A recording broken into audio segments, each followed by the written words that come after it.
ఇద్దరి కలయిక సాక్షిగా పార్ట్ 2 రచయిత తనూజ గారు. హే ఎవరు నువ్వు? నాకు ఒకరు సలహాలు అవసరం లేదు. కంపెనీలో పనిచేసే వాళ్ళకి కూడా లోకువయ్యానా? ఛీ! రియా అలా మాట్లాడకు. తన పేరు ఇషాన్. మన ఓల్డ్ బిజినెస్ పార్ట్నర్ కొడుకు. ఇప్పుడు మళ్ళీ మనతో కలిసి బిజినెస్ చేయడానికి అమెరికా నుంచి వచ్చాడు అని చెప్తున్న కామేష్ను చూస్తూ అలాగే ఇషాన్ని కూడా చూస్తుంది రియా. హాయ్ మిస్ రియా అంటూ షేక్ హ్యాండ్ ఇస్తాడు ఇషాన్ నవ్వుతూ. హాయ్ అండ్ సారీ అంటూ రియా కూడా షేక్ హ్యాండ్ ఇస్తుంది. It's okay, no problem. ఓ ఏదో చెప్తున్నావు, ఏంటిది అని అడిగాడు Ishaan. Sorry, it's my personal అని అంటుంది రియా. రియా, మన బిజినెస్నే కాదు, మన మనుషులను కూడా తీర్చే నాలెడ్జ్ ఉంది ఇషాన్కి. అందుకే మన ప్రాబ్లమ్స్ అన్నీ ఇషాన్తో చెప్పాను. సో ప్లీజ్ నువ్వు ఇషాన్తో ఫ్రెండ్షిప్ చేసి ఆ రిషి అంతా చూడు అన్నాడు కామేష్. ఎస్, నువ్వు కోరుకున్న రిషి నేను ఎప్పుడు ఇష్టపడలేదు అని విన్నాను.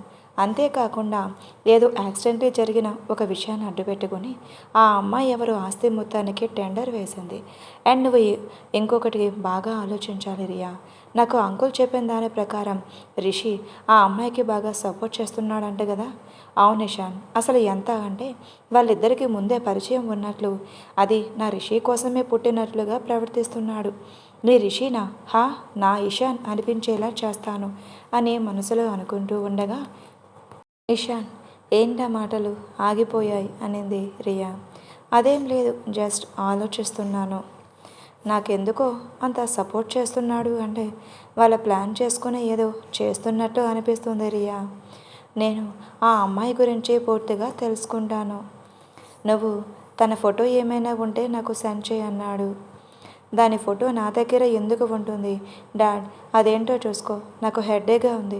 నేను ఈరోజు ఇంటికి వెళ్ళి రెస్ట్ తీసుకుంటాను అని చెప్పు. జై ఇషాన్, సీ యూ లేటర్ అని వెళ్ళిపోయింది చిరాగ్గా రియా. బాయ్ అని చెప్పి రియా వెళ్ళిన వైపే చూస్తూ ఉంటాడు ఇషాన్. ఇషాన్ భుజాల మీద చేయి వేసి, ఇషాన్ ఏమీ అనుకోవద్దు, చిన్నప్పటి నుంచి రియాని గారాబంగా పెంచాము. ఆ రిషిని తన భర్తగా ఊహించుకుని పెరిగింది ఊహ తెలిసినప్పటి నుంచి. వాడేమో ఇలా చేశాడు. అందుకే రాఘవతో మాట్లాడాను, మీ ఇద్దరికి పెళ్లి జరిపించాలి అని. వెంటనే ఒప్పుకున్నాడు. నువ్వు ఒప్పుకున్నా, కాకపోతే రియా మనసులో రిషి మీద ఉన్న ప్రేమను తొలగించి నీ మీద ప్రేమ పుట్టించుకోవాల్సిన బాధ్యత మాత్రం నీదే అన్నాడు కామేష్. డెఫినెట్లీ అంకుల్, అతి తొందరలో రియా నాకు ఐ లవ్ యూ అని చెప్పేలా చేసుకుంటాను. అందుకు ముందు నేను ఆ రిషి అండ్ తన భార్యగా వచ్చిన ఆ అమ్మాయి గురించే తెలుసుకోవాలి. ఓకే ఇషాన్, నేను నీకు ఆ అమ్మాయి డీటెయిల్స్ మొత్తం పంపుతాను అని అన్నాడు కామేష్. ఓకే అంకుల్, ఇంకా వెళ్ళి మీరు ఆఫీస్ వర్క్ చూసుకోండి, నేను వాళ్ళ మీద వర్క్ మొదలు పెడతాను అని అన్నాడు ఇషాన్ ఆలోచిస్తూ. థ్యాంక్ యూ ఇషాన్ అని కామేష్ వర్క్లో పడిపోతాడు. ఇషాన్ హరిణి గురించి కనుక్కోవటం మొదలు పెడతాడు. Back to Rishi home. అందరూ లంచ్ తింటూ కబుర్లు చెప్పుకుంటూ ఉంటారు. అందరి భోజనాలు అయిపోయాక హాల్లో కూర్చుంటారు. అమ్మ, చెప్పండి అత్తయ్య. రిషి హరిణి పెళ్ళైతే నేను దగ్గరుండి చూడలేదు. ఇంకో వారం రోజుల్లో పెళ్లి తర్వాత చేయించాల్సిన వరలక్ష్మి వ్రతంకి మంచి రోజులున్నాయి. శ్రావణ మాసం పుడుతుందిగా, మొదటి శుక్రవారం వీళ్ళిద్దరి చేతుల మీదుగా వరలక్ష్మి వ్రతం చేపిద్దామని మాట్లాడుకుంటూ ఉంటే మిగిలిన వాళ్ళు కూడా వింటున్నారు. అలాగే అత్తయ్య, మంచి విషయం గుర్తు చేశారు అని చెప్పింది ప్రియ. మంచిది, నువ్వేమంటావు రిషి? నీకు ఓకేనే కదా? వాడిని అడుగుతారు ఎందుకు బామ్మగారు? వాడు ఇలాంటివి అసలు ఎంకరేజ్ చేయడు. మీరు కానివ్వండి అన్నాడు సయ్యద్. అమ్మ హరిణి అని పిలుస్తుంది బామ్మ. హరిణి ఏదో ఆలోచనలో బామ్మ పిలుపుని పట్టించుకోదు. రిషి అలాగే సలీం ఇద్దరు ఏం ఆలోచిస్తుంది అంతగా అని అనుకుంటారు. హరిణి పక్కనే ఉన్న ప్రియ హరిణి అని తట్టిలే పిలుస్తుంది. అత్తయ్య, ఏం ఆలోచిస్తున్నావు? ఏం లేదు అత్తయ్య. హరిణి, నిన్ను పిలిచాను, వినిపించిందా నీకు? లేదు బామ్మగారు, క్షమించండి. అంటే ఏదో ఆలోచిస్తున్నావనే కదా అర్థం. అది చిన్న గురించి ఏదో ఆలోచిస్తున్నాను అంతే. ఎప్పుడు చిన్న గురించి ఆలోచిస్తే ఎలా? మరి మా రిషి గురించి ఎవరు ఆలోచిస్తారు అనింది బామ్మ నవ్వుతూ. ఆ మాటకి హరిణి రిషిని చూసి తలదించుకుంది. ఊరికి అన్నంలే తల్లి, మనసు కదా బిడ్డ గురించి ఆలోచిస్తుంది. తప్పులేదులే అంది బామ్మ. హరిణి చిన్న స్మైల్ ఇస్తుంది. నీకు ఓకేని కదా? రేపటి మొదటి శుక్రవారం వరలక్ష్మి వ్రతాన్ని చేపిద్దాం అనుకుంటున్నాం. మీ ఇష్టం బామ్మగారు, నాకు ఎలాంటి అభ్యంతరం లేదు అనింది హరిణి. మంచిది. ప్రియమ్మ మొదటి శుక్రవారం వీళ్ళ చేతులతో పూజ, అవతల శుక్రవారం చిన్నాకి బారసాల. రెండింటికి ఏర్పాట్ల ఘనంగా మన స్థాయికి తగ్గట్టుగా చేపించు. పూజకి ముత్తైదువులందరినీ పిలువు. అందరికీ చీరలు, పసుపు కుంకుమ, పసుపు దారాలు ఏమేమి కావాలో అవన్నీ తెప్పించని చెప్పింది బామ్మ. సరే అత్తయ్య. అలా చూస్తూ ఉండగా నా రోజు ఎలాగో గడిచింది. రాత్రి 9 గంటలకు చిన్నాని నిద్రపోస్తుంది హరిణి. హరిణి గురించి ఆలోచిస్తూ బాల్కనీలో కూర్చున్నాడు రిషి. ఎందుకు హరిణిలో భయం కనిపిస్తుంది? ఎందుకు? హరిణి చిన్నాని పక్కన పెట్టుకోవడం గమనించిన రిషి లేచి వచ్చి హరిణి అని పిలుస్తాడు. హా అంటూ చూస్తుంది హరిణి. ఒకసారి ఇలా రావా, నీతో కొంచెం మాట్లాడాలి. హా వస్తున్నాను అంటూ లేస్తూ హరిణి ఇప్పుడు నాతో ఏం మాట్లాడబోతారు? సలీం ఏమైనా చెప్పేశాడా అని ఆలోచిస్తూ బాల్కనీలోకి వెళ్తుంది. కూర్చో అంటాడు రిషి. పర్వాలేదు అండి. పర్వాలేదు హరిణి కూర్చో అంటూ తన చేయి పట్టుకుని కూర్చోబెడతాడు. రిషి స్పర్శకి హరిణి శరీరం బిగుసుకుపోతుంది. చూడు హరిణి, నీతో నాకు ఎలాంటి ప్రాబ్లం లేదు. నేను పెళ్లి చేసుకోవడం నాకు సంతోషాన్ని ఇచ్చింది. కానీ నీకు ఆ సంతోషం లేదు అని నేను ఫీల్ అవుతున్నాను. ఆ మాటకి రిషిని చూస్తుంది హరిణి. ఎందుకలా అనిపిస్తుంది అని నాకు తెలియదు. కానీ నీ ప్రవర్తన అసలు నన్ను ఒక పరాయివాడిలాగా చూస్తున్నావు. నీకు నన్ను పెళ్లి చేసుకోవడం ఇష్టం లేదా? కేవలం బాబు కోసమే నన్ను పెళ్లి చేసుకున్నావా అని అడుగుతాడు రిషి డైరెక్ట్గా. అదేం లేదండి అంటూ లేస్తుంది హరిణి. ప్లీజ్ అలాంటిది ఏమైనా ఉంటే దయచేసి నాకు చెప్పేశాయి, నేను అర్థం చేసుకోగలను అన్నాడు రిషి. నిజంగా చెప్తున్నాను, అలాంటిది ఏమీ లేదు. మరి ఎందుకు నాతో నువ్వు నవ్వుతూ మాట్లాడవు? నా పక్కన కూర్చో. నీ పక్కన కూర్చుంటే పక్కగా జరుపుకుంటా. ఒక భర్తతో భార్య ఎలా ఉండాలో అలా అసలు లేవు. నువ్వేంటి నీ సమస్య? అదేం లేదు అంటూ కన్నీళ్లు పెట్టుకుంటుంది హరిణి. హరిణి ప్లీజ్ అడుగుకు. జస్ట్ నేను అడుగుతున్నాను, నేను ఇబ్బంది పెట్టాలని, నీ మనసు బాధ పెట్టాలని కాదు అన్నాడు రిషి హరిణి చేతులు పట్టుకుంటూ. కొంచెం టైం కావాలనింది Harini. Okay, take your own time. కావాల్సినంత. కాకపోతే నాతో భారీగా ఉండాలి అంటే నా గురించి ఏమైనా తెలుసుకోవాలి. జస్ట్ నాతో ఫ్రెండ్షిప్ చేయి, ముందు ఆ తర్వాత నువ్వే మారుతావు. కానీ అసలు మాట్లాడకుండా నాకు ఇలా దూరంగా ఉంటే నేను ఏదేదో ఆలోచించాల్సి వస్తుంది. ప్లీజ్. ఓకే రిషి గారు, నేను ప్రయత్నం చేస్తాను. ఏంటి ఫ్రెండ్షిప్కి కూడానా అంటాడు రిషి. హరిణిలో చిన్న స్మైల్. అబ్బా నవ్వేవా, thank you. Okay let's be. ఈ క్షణం నుంచి మన ఇద్దరం మంచి ఫ్రెండ్స్, ఓకే అంటూ షేక్ హ్యాండ్ ఇస్తాడు రిషి.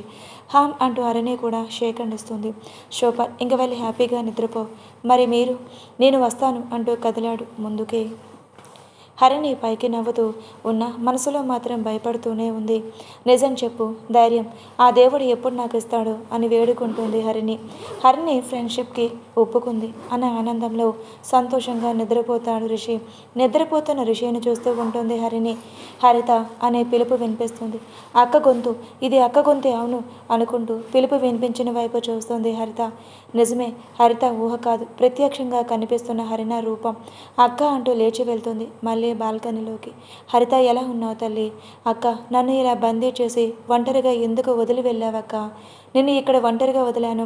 నీకు ఆ రాముడు లాంటి భర్తని, నా కడుపులో పెరిగిన నా ప్రతిరూపాన్ని బహుమతిగా, నీకు ఎల్లప్పుడూ తోడుగా నేడుగా ఉండేవి ఇచ్చే వెళ్ళాను. అలా అని నువ్వు అనుకుంటే సరిపోతుందా? నీకు తెలుసుగా, నిన్ను వదిలి 5 సంవత్సరాలు ఉండడానికి నేను ఎంతగా ఏడ్చానో, బాధపడ్డాను. అప్పుడు నువ్వేమని నాకు ప్రామిస్ చేసావు? నన్ను వదిలి ఈ 5 సంవత్సరాలు తప్ప ఇంకెప్పుడు నేను ఒంటరిగా వదలను అని ప్రామిస్ చేసి ఇలా జీవితాంతం నన్ను వదిలి వెళ్ళిపోయావు. నీకు ఇది న్యాయమా? ఆ దేవుడు చేసిన లీలలు ఇవి హరిత, మనం ఒప్పుకోక తప్పదు. నేను ఒప్పుకోను. వెళ్ళి ఆ దేవుడిని అడుగు, నా చెల్లి ఏం తప్పు చేసింది? చిన్నప్పుడే మాకు అమ్మ నన్ను దూరం చేసావు. ఇప్పుడు నన్ను దూరం చేసే నా చెల్లిని అంత ప్రమాదం, అంత ప్రపంచంలో ఒంటరిగా వదిలావు. ఎందుకని వదిలే అని ఏడుస్తూ ఎక్కిళ్ళు పెడుతుంది. హరిత, నా గుండె మొక్కలు చేయకు. దానికి ప్రాణం ఎప్పుడో పోయింది. ఇప్పుడు నాకు సమయం లేదు. ధైర్యంగా ఉండు. నువ్వు ఎందుకు రిషి గారిని దూరంగా ఉంటున్నావు? ఎందుకు ఏంటి అక్క? నిజం చెప్పకుండా ఎలా నేను దగ్గర అయ్యేది? చూడు హరిత, ఇప్పుడు రిషి గారు నీ భర్త. ఆయనకు అన్ని నిజాలు చెప్పి నీ వాడిని చేసుకో. మిమ్మల్ని విడదీయడానికి చాలామంది ఎదురు చూస్తూ ఉన్నారు. వాళ్ళ స్వార్థానికి నువ్వు బలి అయ్యి మన చిన్నాని బలి తీయకు. ముందు అడుగు వేయు. ఇది నీ జీవితం. ఎవరి చేతుల్లోనే పెట్టకు. ఎవరిని నమ్మకు. ఎవరికి అన్యాయం మనం చెయ్యలేదు. మనకు అన్యాయం చేస్తే కూడా ఊరుకోకూడదంటూ మాయమయ్యింది హరిణి. అక్క అక్క వెళ్ళిపోయావా అంటూ ఏడుస్తూ ఉంటుంది హరిత. అంతలోపే చిన్న ఏడుపు వినిపించి లోపలికి వెళ్ళిపోతుంది. చిన్నాకి పాలు తాగిస్తూ హరిణి చెప్పిన ప్రతి మాట గురించి ఆలోచిస్తూ ఎప్పటికో నిద్రలోకి జారుకుంది హరిత. నెక్స్ట్ డే అందరూ టిఫిన్ చేసి గుడికి వెళ్ళాలని రెడీ అవుతారు. చిన్నాని చాలా అందంగా రెడీ చేసి బామ్మ దగ్గరికి ఇచ్చేసి తన రూమ్కి వెళ్తుంది హరిణి. నోట్, మన హీరోయిన్ అసలు పేరు హరిత, కానీ ఇక్కడ తన అక్క పేరు క్యారెక్టర్లో ఉంది కాబట్టి హరిణి అనే పిలుద్దాం. అప్పుడే బాత్రూంలో నుంచి వచ్చిన రిషి టవల్తో కనిపిస్తాడు హరిణికి. సారీ, మీరు రెడీ అయిపోయారు అనుకున్నాను అనింది బయటికి అడుగు వేస్తూ తిరుగుని హరిక. ఆగు, ఎందుకు వెళ్ళిపోతున్నావు? రెడీ అవ్వవా? అవ్వాలి, కానీ మీరు ఉన్నారుగా. నేను ఇంకో రూమ్కి వెళ్తాను, నువ్వు రెడీ అవ్వు. తొందరగా టెంపుల్కి వెళ్ళాలి, తర్వాత ఆఫీస్కి వెళ్ళాలి. ఓకే. రిషి ఇంకో రూమ్కి వెళ్తాడు తన డ్రెస్ తీసుకొని. హరిణి కూడా రెడీ అవుతూ ఉంటుంది. రిషి రెడీ అయ్యి కిందకు వచ్చేలోపే సయ్యద్, సలీం ఇంకా కుటుంబ సభ్యులందరూ రెడీ అయి ఉంటారు. ఆహా, సూపర్గా రెడీ అయ్యావు రిషి అంటాడు సయ్యద్. హరిణి వస్తున్న పట్టెల శబ్దం విని అందరూ అటువైపు చూస్తారు. అందరూ మరో ప్రపంచానికి వెళ్ళిపోతారు. ఏదో భువి నుండి దిగి వస్తున్న అతిలేక సుందరిలాగా ఉంది హరిణి అందరికంటికి. ఆ బ్రహ్మదేవుడు ఎంత చక్కటి రూపాన్ని మన రిషి కోసం తయారు చేశాడు కదా ప్రియమ్మ అంటుంది బామ్మ. నిజమే అత్తయ్య, హరిణి అందమైన చందమామని మొదటి చూపులోనే అర్థమయ్యింది. కానీ చీరలో చూస్తే ఆ చందమామ కూడా అసూయపడేలా ఉంది అంటుంది ప్రియ. వీళ్ళిద్దరి మాటలు వింటూ మిగిలిన ముగ్గురు నిజమే అన్నట్టు చూస్తున్నారు. Your very lucky person Rishi అంటాడు సయ్యద్. చిన్న స్మైల్ ఇస్తూ సయ్యద్ని చూసి మళ్ళీ హరిణి వైపు చూస్తాడు. నిజమే, నాకు ఆ అదృష్టం దక్కలేదని మనసులో అనుకుంటూ ఆర్దనగా హరిణినే చూస్తూ ఉన్నాడు సలీం. ఏంటి ఇలా చెప్తున్నాను, తప్పు అని మనసులో అనుకున్నాడు సలీం. వెళ్దామా బామ్మగారు అంటుంది హరిణి బామ్మ దగ్గరకు వస్తూ. కానీ అందరి చూపును చూస్తూ ఏమైంది అత్తయ్య, అందరూ అలా చూస్తున్నారు, చేయడం బాలేదా? ఆ ఆకాశంలో ఉండాల్సిన నక్షత్రం ఇక్కడ మెరిసిందేంటా అని చూస్తున్నాం హరిణి తల్లి అనింది పైకెళ్ళేస్తూ బామ్మ. ఆ మాటకి చిన్న స్మైల్ ఇస్తుంది హరిణి.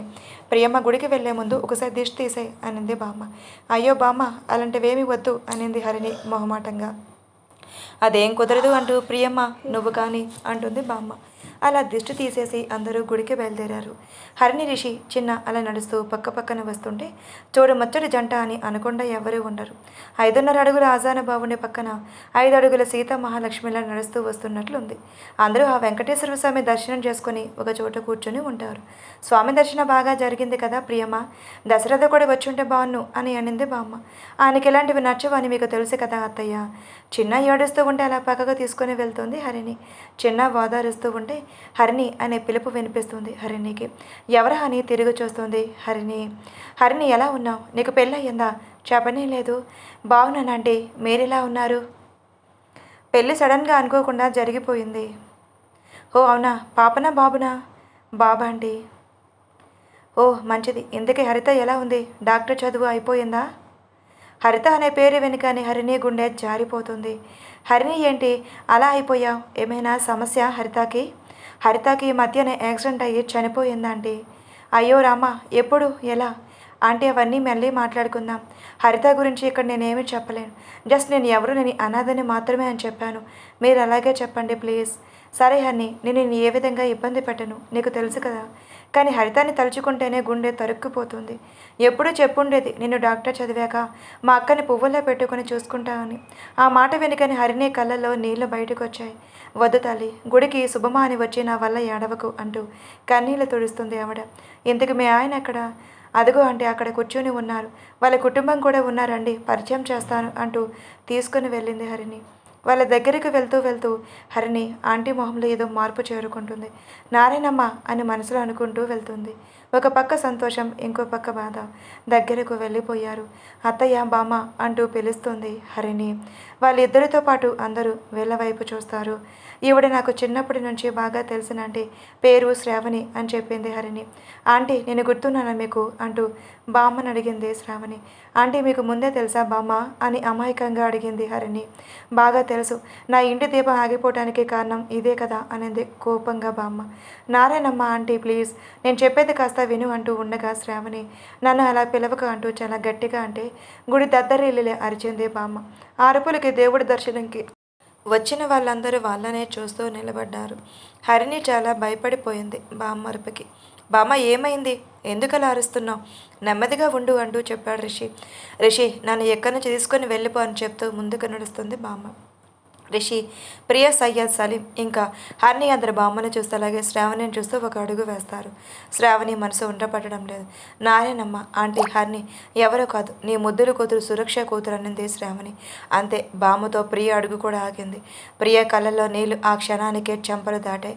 ఆ మాట వినేసరికి బామ్మ గుండె జల్లుమంది. హర్ని నేను అనాథ అని చెప్పడం గుర్తొచ్చిందో, అంటే నా సురక్ష చిట్టి తల్లి అంటూ గుండె పట్టుకుంటూ కింద పడుతుంది బామ్మ. గ్రాని ఏమైందండి? రిషి కంగారుగా కింద పడుతున్న బామ్మని పట్టుకుని ఒళ్ళో పడుకోబెట్టుకున్నాడు. గ్రాని గ్రాని లేవండి ప్లీజ్ అంటూ చెంపలు తడుతున్నారు రిషి. అత్త ఏమైంది? లేవండి, ఇది చూడండి అంటూ ఉంది ప్రియ కూడా కంగారుగా. అప్పటికే బామ్మ పల్స్ చూస్తున్నాడు సలీం. హర్ని వైపు చూస్తూ పల్స్ డౌన్ అవుతుంది అన్నాడు. హర్ని కంగారు పడుతూ అత్తయ్య ఇలా రండి, చిన్నాన్ని పట్టుకోండి అనింది హరిణి. రిషి గారు బామ్మ కింద పడుకోబెట్టండి. లేదు నేను ఎలాగే పడుకోబెట్టుకుంటాను, సయ్యద్ వెంటనే అంబులెన్స్కి కాల్ చేయి అన్నాడు రిషి. సయ్యద్ ఆల్రెడీ చేసేసానని చెప్పాడు. అంబులెన్స్ వచ్చేంత వరకు ఎదురు చూడటం ఈ సమయంలో మంచిది కాదు సలీం. డాక్టరే కదా, అతను ఏమైనా చేస్తాడు. ముందు మీరు దయచేసి ఫ్లాట్గా పడుకోబెట్టండి అనింది హరిణి. అవును రిషి అన్న ప్లీజ్ అన్నాడు సలీం కూడా. రిషి కింద ఫ్లాట్గా పడుకోబెట్టి పక్కనే మోకాళ్ళ మీద కూర్చుంటాడు. ఏంటి సిచ్యువేషన్ అనింది హరిణి. పల్స్ డౌన్ అవుతుంది, హార్ట్ రేట్ కూడా డౌన్ అవుతూ ఉంది, బీపీ పెరగాలి అంటే సిపిఆర్ చేయడమే ప్రస్తుతానికి దారి అంటుంది హరిణి. ఓకే నేను సిపిఆర్ చేస్తాను, నువ్వు అబ్జర్వ్ చేయి కండిషన్ అని చెప్పింది. అలాగే అన్నాడు సలీం. వీళ్ళిద్దరూ ఏం మాట్లాడుకుంటున్నారు అని ఎవరికి అర్థం కాలేదు. వాళ్ళ డాక్టర్ భాషలో వాళ్ళు మాట్లాడుకుంటూ ఉన్నారు. అప్పటికే జనాలు అందరూ గుమ్మిగూడారు. సలీం అందరినీ పంపమని సయ్యద్కి చెప్తాడు. హరిని సిపిఆర్ చేయటం మొదలుపెట్టింది. అలా ఒక 2 నిమిషాలు చేసేసరికి బామ్మకి పోయిన ప్రాణం ఒక్కసారిగా తిరిగి వచ్చి గట్టిగా ఊపిరి పీల్చుకుంటుంది. అప్పటికి అంబులెన్స్ కూడా వచ్చేసింది. అందరూ కలిసి బామ్మని అంబులెన్స్లో ఎక్కించారు. బామ్మతో పాటు రిషి అండ్ సలీం కూర్చున్నారు. మిగిలిన వాళ్ళు కారులో వెనకాల ఫాలో అయ్యారు. శ్రావణి కూడా బామ్మకి ఏమైనా అవుతుందేమో అని కంగారుగా వాళ్ళతో పాటే వెళ్తుంది. కారులో చిన్నాన్ని చేతిలో పెట్టుకొని చూస్తున్న ప్రియ ఒక్కసారిగా శ్రావణి చెప్పింది గుర్తు చేసుకుంది. పక్కనే కూర్చొని ఉన్న హరిణిని చూస్తూ, తన పక్కన కూర్చొని ఉన్న శ్రావణిని చూస్తూ, శ్రావణి గారు మీరు చెప్పింది నిజమేనా? హరిణి మా సురక్ష కూతురు అనింది హరిణిని ఆప్యాయంగా చూస్తూ. అవును ప్రియ గారు, నేను మీకు గుర్తున్నానా? నేను సురక్ష చాలా మంచి ఫ్రెండ్స్ అనింది శ్రావణి. మొదటిసారి చూసినప్పుడు గుర్తుపట్టలేదు, ఆ తర్వాత నారాయణమ్మ ఆంటీ అని అత్తయ్యని పిలిచేటప్పుడు గుర్తొచ్చారు. మీరే కదా అలా పిలిచేది సరదాగా? అవును ప్రియ గారు, మీకు నాకు 6 నెలల పరిచయమే కదా. నన్ను ఓహో అంటే ఒక 5 సార్లు చూస్తుంటారు అంతే అనింది శ్రావణి. వీళ్ళ మాటలే వింటూ ఉంది హరిణి. అలాగే ముందుకొచ్చిన సయ్యాద్ కూడా. మా సురక్ష పోలికలు లేవు హరిణికి, అందుకే గుర్తుపట్టలేకపోయా. కానీ మీకు తెలుసా, మొదటిసారి అత్తయ్య హరిణిని చూసినప్పుడు నాకెందుకో ఈ అమ్మాయి చాలా పరిచయం ఉన్నట్లు ఉంది అనింది. రక్త సంబంధం ఎంత బాగా గుర్తుపెట్టిందో మనసు అనింది ప్రియ. అవును ప్రియ, వీళ్ళిద్దరికీ అసలు సురక్ష పోలికలు లేవు. వీళ్ళ నాన్న విలన్స్ పోలికలే, అచ్చు అలాగే ఉంటారు. ఎదురు హరిణి ఒకటే కదా, తనకెవరూ లేదు అని చెప్పింది అనింది ప్రియ ఆశ్చర్యంగా. ఇంతలో ప్రియ ఫోన్కి కాల్ వచ్చింది. శ్రావణిని చూస్తే ఏంటా ఆంటీ అంటూ సైగ చేస్తూ కంగారు పడటం సయ్యద్ అద్దంలో నుంచి చూశాడు. అవునండి, సడన్గా కింద పడిపోయారు, హాస్పిటల్కి తీసుకుని వెళ్తున్నాం, ఇదిగో వచ్చేసాం, సంక్షేమ గుండె హాస్పిటల్లో వచ్చేయండి మీరు కూడా అని చెప్పి కాల్ కట్ చేసింది ప్రియ. అంబులెన్స్లో నుంచి ఎమర్జెన్సీ ఐసీయూలోకి షిఫ్ట్ చేశారు బామ్మని. అంబులెన్స్లో వస్తున్నంతసేపు హరిణి గురించి ఆలోచిస్తూ వచ్చాడు రిషి. తనేమో మా కంపెనీలో పనిచేసిందని చెప్పింది, కానీ ఇలా ఎలా డాక్టర్ చెప్పినంత కరెక్ట్గా చేసింది అని ఆలోచిస్తూ ఎదురుగా వస్తున్న హరిణిని గమనించాడు. హరిణి కూడా రిషిని గమనించింది. రిషి చూపుల్లో అనుమానం స్పష్టంగా కనిపిస్తుంది, కానీ అది ఎందుకు? నేను తన అత్త కూతునని నాకు ముందే తెలుసు అని అనుకుంటున్నాడా? కానీ నిజానికి ఇప్పుడే నాకు తెలిసింది. సో దాని గురించి అయితే భయపడనవసరం లేదు. కానీ నేను బామ్మకి చేసింది దాని గురించి అయితే మాత్రం నేను దొరికిపోయినట్లే అని మనసులో అనుకుంటూ ఒక పక్కన నిల్చుంది హరిణి. ఇంకా దశరథ కూడా అప్పటికే హాస్పిటల్కి చేరుకున్నాడు. ఏమైంది రిషి, అసలు ఎందుకు అంత సడన్గా పడిపోయింది? ప్రియ, ఉదయం అమ్మ టిఫిన్ తినలేదా అని కోపంగా అడిగాడు దశరథ. తిన్నారండి, అదేం జరిగిందంటే అని చెప్తూ ఉండే ప్రియ. ఐసీయూ నుంచి డాక్టర్ వచ్చారు. డాక్టర్ మా అమ్మకి ఎలా ఉంది ఇప్పుడు అని అడిగాడు Dasharatha. First heart attack and ఎవరో కరెక్ట్ టైంకి సిపిఆర్ చాలా పర్ఫెక్ట్గా చేశారు. డాక్టర్ ఎలా చేసింది అని అడిగాడు డాక్టర్. లేదు అని చెప్పింది హరిణి వెంటనే. సలీం ఎందుకు చెప్పలేదని అసహనంగా చూశాడు. రిషి మాత్రం సలీం అసహనాన్ని అలాగే హర్ని కంగారు ఉండడాన్ని గమనించాడు. ఓకే, బట్ అదే ఆవిడ ప్రాణాలు కాపాడింది. ఇప్పుడు ఎలాంటి ప్రాబ్లం లేదు. జస్ట్ 2 రోజులు అబ్జర్వేషన్లో ఉంచి మెడిసిన్స్తో డిశ్చార్జ్ చేస్తాను. కానీ మళ్ళీ ఇంకో అటాక్ రాకుండా చూసుకోండి. ఏమంటే ఆవిడకి వయసు అయిపోయింది. ఇంకా ఇలాంటివి తట్టుకోలేదు. ఏదో మొదటిసారి అందులో సిపిఆర్ మహిమ ఉండటం వల్ల బయటపడింది. చాలా జాగ్రత్తగా చూసుకోండి అని చెప్పి డాక్టర్ వెళ్ళబోతుంటే, డాక్టర్ ఇప్పుడు గ్రానీని చూడవచ్చా అని అడిగాడు రిషి. ఇంకో గంటలో కొంచెం స్టేబుల్ అవుతారు. అప్పుడు వెళ్ళి ఒక ఇద్దరు చూడండి అంతే అని చెప్పి డాక్టర్ వెళ్ళిపోతారు. సిపిఐ ఎవరు చేశారు అని అడిగాడు దశరథ. అది హర్ని అని చెప్పాడు రిషి. హర్నీనా, నీకెలా తెలుసు అని అడిగాడు. ఒకసారి న్యూస్లో చూశాను మావయ్య, అది బాగా గుర్తుంది అని ఏదో కవర్ చేయడానికి ప్రయత్నం చేసిన ఇది రిషి అటు దశరథ ఇద్దరికి అనుమానం మాత్రం పెరిగిందే కానీ ఆ సమాధానంలో పరచుకోలేకపోయారు. ఇంతకు ఎందుకు జరిగింది ఇలా అని మళ్ళీ అడిగాడు దశరథ. ఏమండి, ఆ విషయాలన్నీ అత్త ఇంటికి వచ్చాక మాట్లాడుకుందాం. ఈ హాస్పిటల్లో ఎందుకని చెప్పింది ప్రియ. ప్రియకు తెలుసు తన చెల్లి అంటే ఎంత ప్రేమో అంతే అసహ్యం. తను మాతో చెప్పకుండా వేరే క్యాస్ట్ అబ్బాయిని పెళ్లి చేసుకుందని. అందుకే ఇప్పుడు హరిని తన చెల్లి కూతురు అని చెప్తే ఎలా రియాక్ట్ అవుతాడు అని ఆ మాట ఏదో అత్తయ్య చెప్తేనే బాగున్ను అని ఇలా చెప్పింది ప్రియ. ఇప్పుడు అమ్మ పరిస్థితి బాగానే ఉంది కదా, మీరు ఇంటికి వెళ్ళండి, నేను ఆఫీస్కి వెళ్తాను. రిషి నువ్వు ఇక్కడే ఉండి గ్రానీని చూసుకో అని చెప్పాడు దశరథ. వాడితో పాటు నేను ఉంటానండి. అత్తకి ఏమైనా కావాల్సి వస్తే నాకే కదా చెప్తారు అని చెప్పింది ప్రియ. సరే అయితే మిగిలిన వాళ్ళని వెళ్ళమని చెప్పు అంటూ హర్ని చూస్తూ వెళ్ళిపోయాడు దశరథ. అమ్మ హర్ని, అత్తయ్య కళ్ళు తెరిస్తే ఖచ్చితంగా నిన్ను అడుగుతారు. కాబట్టి కొంచెంసేపు ఉండి నువ్వు వెళ్ళిపో అనింది ప్రియ. శ్రావణి గారు మీరు వెళ్ళండి, ఈ విషయాల గురించి మళ్ళీ మాట్లాడుకుందాం అని చెప్పింది ప్రియ. సరే ప్రియ గారు, హర్ని జాగ్రత్త, వెళ్ళొస్తాను అని చెప్పి శ్రావణి వెళ్ళిపోయింది. బామ్మకి ఎప్పుడు మెలకువ వస్తుందా అని అందరూ చూస్తూ ఉన్నారు. ఐసీయూలో ఉన్న నారాయణమ్మకి చిన్నగా మెలకువ వస్తుంది. తనకి తెలియకుండానే చిట్టి తల్లి హరిని అని తలుచుకుంటుంది. అక్కడ ఉన్న నర్సు ఆవిడని చూసి బయటికి వచ్చి, నారాయణమ్మ వాళ్ళు ఎవరండి అని పిలిచారు. మేమే అంటూ ఉన్నవాళ్ళు అందరూ వెళ్ళారు. మీలో చిట్టి తల్లి హర్ని ఎవరు అని అడిగింది నర్స్. హర్ని, ఈ అమ్మాయి అంటూ హర్నిని చూపిస్తూ చిట్టి తల్లి లేదు అని చెప్పింది ప్రియ. సరే మీరు రండి, హర్ని ఆ 2 పేర్లు తలుచుకుంటున్నారు, పేషెంట్ అని చెప్పి లోపలికి తీసుకుని వెళ్ళింది నర్స్. హర్ని ఒక అడుగు వేస్తుంటే బామ్మనేదో అమ్మమ్మ అని పిలిచాను మొదటిసారి, కానీ నిజంగానే నాకు అమ్మమ్మనా అంటూ కళ్ళ నిండా నీళ్ళతో బామ్మ దగ్గరకు చేరుకుంది హరిణి. అమ్మమ్మ అని పిలుస్తూ చేయి పట్టుకుంది హరిణి. సురక్ష చిట్టి తల్లి హర్ని అని కలవరిస్తూ ఉంది, కానీ కళ్ళు తెరవటం లేదు బామ్మ. అమ్మమ్మ నేనే హర్నిని, నీ చిట్టి తల్లి కూతుర్ని అంటూ చెప్తూ కదిలిస్తూ కళ్ళు తెరవటానికి ప్రయత్నం చేస్తుంది. కానీ బామ్మలో ఎలాంటి మార్పు రాలేదు. ఇంకా ఆ షాక్ నుంచి బయటకు రాలేదు అనుకుని హర్ని కొంచెంసేపు అక్కడే ఉండి బయటకు వెళ్తుంది. హర్ని వెళ్ళాక ఐసీయూలో రిషికి వెళ్ళగానే గ్రానీ అని పిలుస్తాడు. కానీ బామ్మలో ఎలాంటి మార్పు రాదు. తొందరగా స్పృహలోకి వచ్చే గ్రానీ అని చెప్పి రిషి కూడా అక్కడి నుంచి వెళ్ళిపోతాడు. హర్ని ఇంకా నువ్వు ఇంటికి వెళ్ళు, చిన్నాని ఇంతసేపు హాస్పిటల్లో ఉంచడం మంచిది కాదు అంటాడు రిషి. సరే అండి అంటుంది. డ్రైవర్ని సయ్యద్ని తోడుగా పెట్టి హర్నీని ఇంటికి పంపుతాడు రిషి. మామ్ నువ్వు ఎక్కడే ఉండు, నేను సలీం అలా బయటకు వెళ్ళి వస్తాం, ఎమర్జెన్సీ అయితే కాల్ చేయని చెప్తాడు రిషి. సరే రిషి, సలీం రా, ఎలా బయటకు వెళ్ళి వద్దాము. సలీంకి ఏదో అనుమానంగానే ఉంది. రిషి మాటల్లో ఏదో తేడా కనిపిస్తుంది. ఇద్దరు హాస్పిటల్కి కొంచెం దూరంలో ఉన్న ఒక 5 స్టార్ రెస్టారెంట్కి వెళ్ళి కాఫీ ఆర్డర్ చేస్తారు. సలీం, నేను స్ట్రైట్గా ఒక ప్రశ్న వేస్తాను, అంతే స్ట్రైట్గా నువ్వు ఆన్సర్ చేయన్నాడు రిషి. అడగండి అన్న అన్నాడు సలీం. హరిని నీకు ముందే తెలుసా? మీ దగ్గర నుంచి ఈ ప్రశ్న ఎక్స్పెక్ట్ చేశానన్నా. రిషి ఆశ్చర్యంగా చూస్తున్నాడు సలీంని. హర్ని ఎవరో నాకు తెలియదు, కానీ నాకు తెలిసినంత వరకు మీ భారీగా ఉన్నది హరిత. వాటేం మాట్లాడుతున్నా? ఈ హరిత ఎవరు మధ్యలో? అన్న, నాకు తెలిసినంత వరకు చెప్తాను. హరిత మీ భార్యగా ఉన్నది హరిత ఒక డాక్టర్, అది కూడా అమెరికాలో ఫ్రీ సెట్ తెచ్చుకున్న ఒక ఇంటెలిజెంట్. తనంటే మా కాలేజ్ స్పెషల్ రెస్పెక్ట్. అంతేకాదు 4 ఇయర్స్ కాలేజ్ టాపర్. నేను అదే కాలేజ్ అండ్ హరిత క్లాస్మేట్ని. మా స్టడీస్ కంప్లీట్ అయ్యి జస్ట్ 3 నెలలే అవుతుంది అంతే. ఆల్మోస్ట్ మా పరిచయం 5 ఇయర్స్ ఇంటర్న్షిప్లో కలిసి. ఇంటర్న్షిప్ కంప్లీట్ అయ్యాక మాకు అందరి పట్టాలు ఇస్తున్న సమయంలో హరిత కనిపించకుండా పోయింది. బట్ ఎందుకు అని మేనేజ్మెంట్కి తెలుసు, కానీ మాకంటే మేమంతా బెస్ట్ ఫ్రెండ్స్, మాకెవరికేమీ తెలియదు. సడన్గా నేను అన్నయ్యతో అనుకోకుండా ఇండియా అంటే మీ ఇంటికి వచ్చాను. అప్పుడు హరితని చూసి షాక్ అయ్యా, అది కూడా మీకు భార్యగా. అంతేకాదు 2.5 నెలలు బిడ్డకు తల్లిగా. సలీం ఒక్కొక్కటిగా చెప్తూ ఉంటే రిషికి మైండ్ పోతుంది. అసలేమీ అర్థం కావడం లేదు. నాకు చాలా షాకింగ్గా అనిపించింది, కానీ నిజమా కదా అనే అనుమానం. దానికి హరిత చూపలే సమాధానం చెప్పింది, నేను అనుకుంటుంది నిజం అని.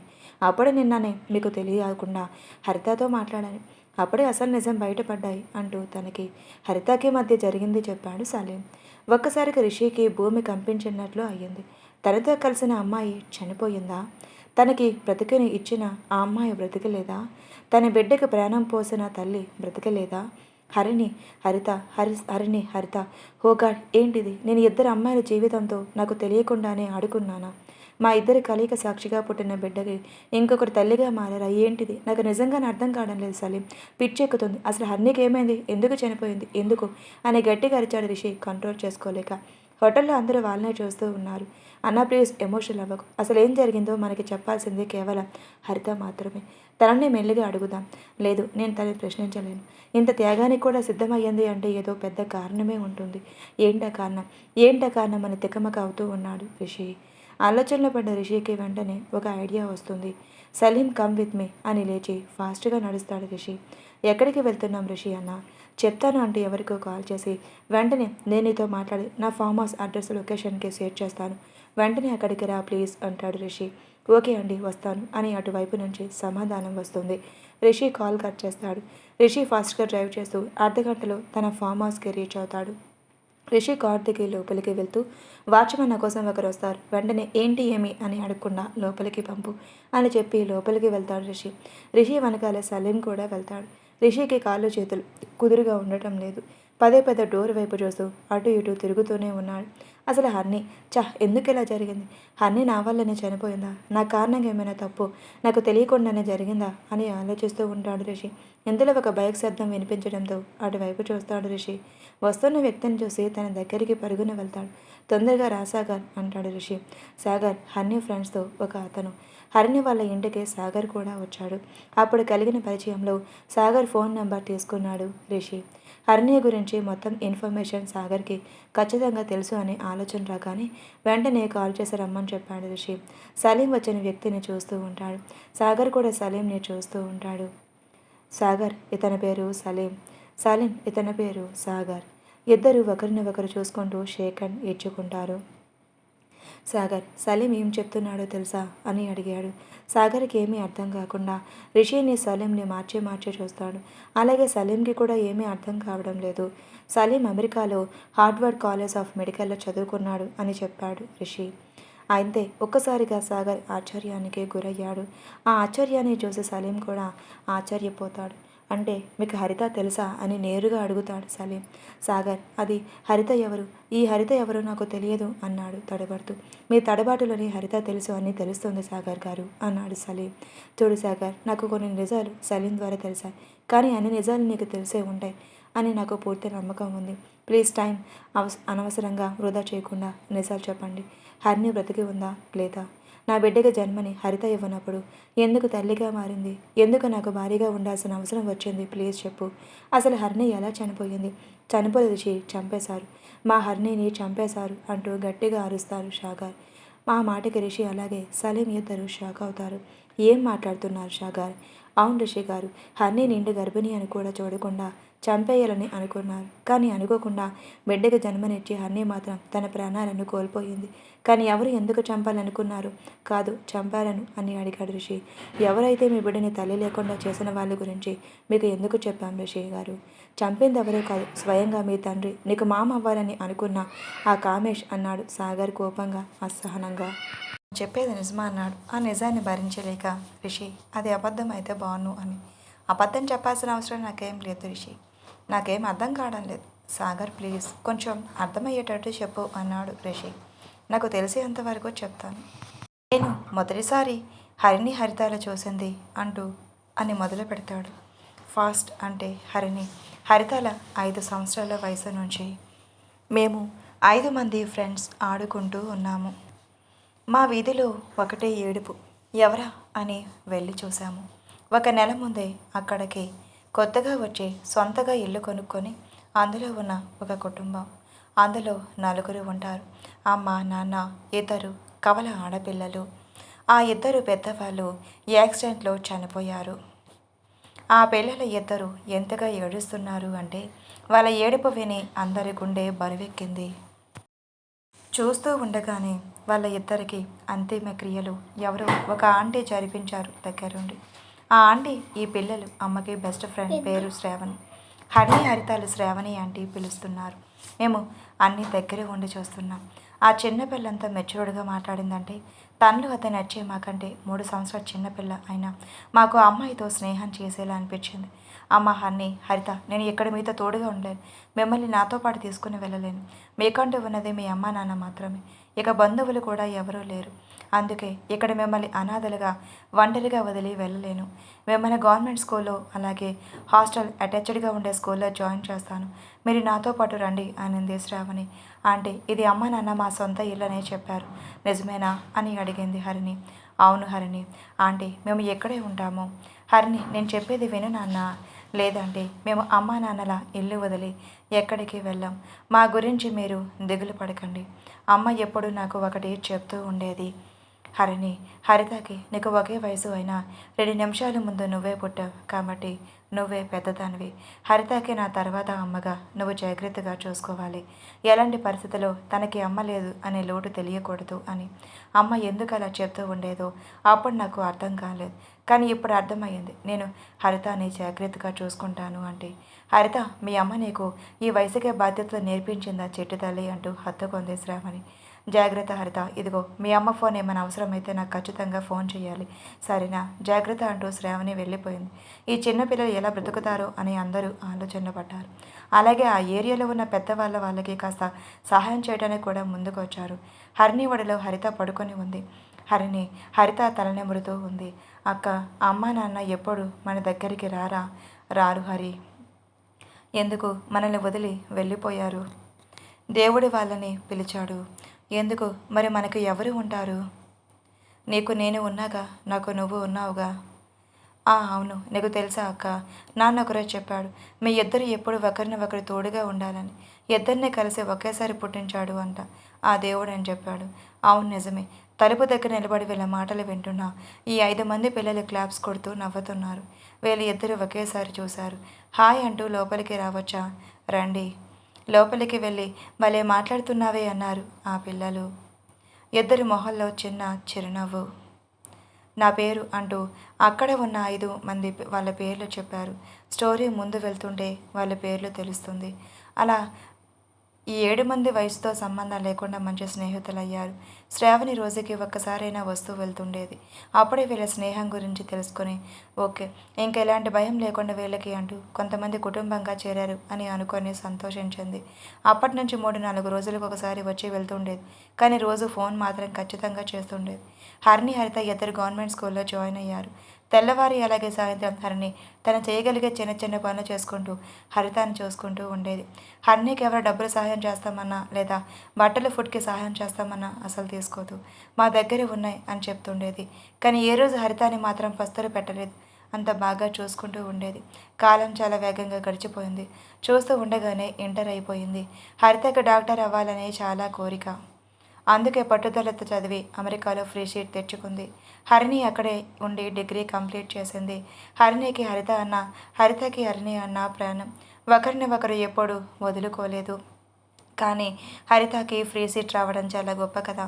అందుకే ఇంకా అక్కని వదిలి వెళ్ళలేక తప్పలేదు. సమ్మర్ హాలిడేస్ అంటూ వచ్చి 1 నెల రోజులు ఉండి మళ్ళీ వెళ్ళిపోయేది హరిత. అలా 3 సంవత్సరాలు గడిచాయి. హరిణి డిగ్రీ కంప్లీట్ చేసి రిషి గ్రూప్ ఆఫ్ కంపెనీలో చిన్న జాబ్ తెచ్చుకుంది.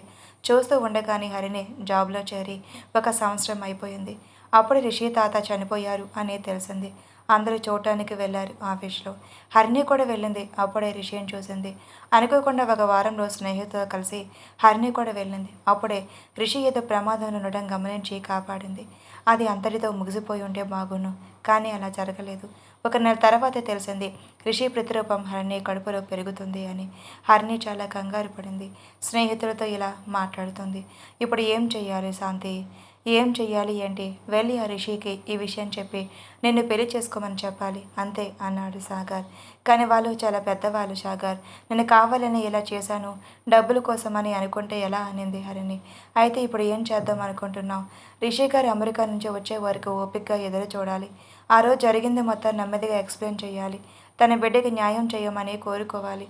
కానీ హరిని పెళ్లి కాకుండా ఇలా తల్లివి కాబోతున్నావని ఎవరికైనా తెలిస్తే ఎలా చెప్పు అనింది సౌజన్య. నిజమే, అందుకే మీ సహాయం కావాలి. నువ్వు నోరు తెరిచి ఎప్పుడు ఎలాంటి సహాయం అడగలేదు. ఈరోజు అడిగితే చేయకుండా ఎలా ఉంటాం హరిని అన్నాడు విక్రమ్. అవును హరిని, ఏం చేయాలో చెప్పు అనింది గిరిజ. ఎలాగో 5 నెలల వరకు మోస్ట్లీ ఎవరికి కడుపు పెద్దగా తెలియదు అంటారు కాబట్టి నేను అంతవరకు జాబ్ చేస్తూ ఉంటాను. 3 నెలలు ఉన్నప్పుడే నేను రిజైన్ చేస్తున్నట్లు ఇంటిమేట్ చేస్తాను. అప్పుడైతే ఎవరికి ఎలాంటి అనుమానం రాదు. ఆ తర్వాత కూడా నేను ఈ ఏరియాలో ఉండలేను. నా గురించి నలుగురు 4 రకాలుగా మాట్లాడుతూ ఉంటే నేను భరించలేను.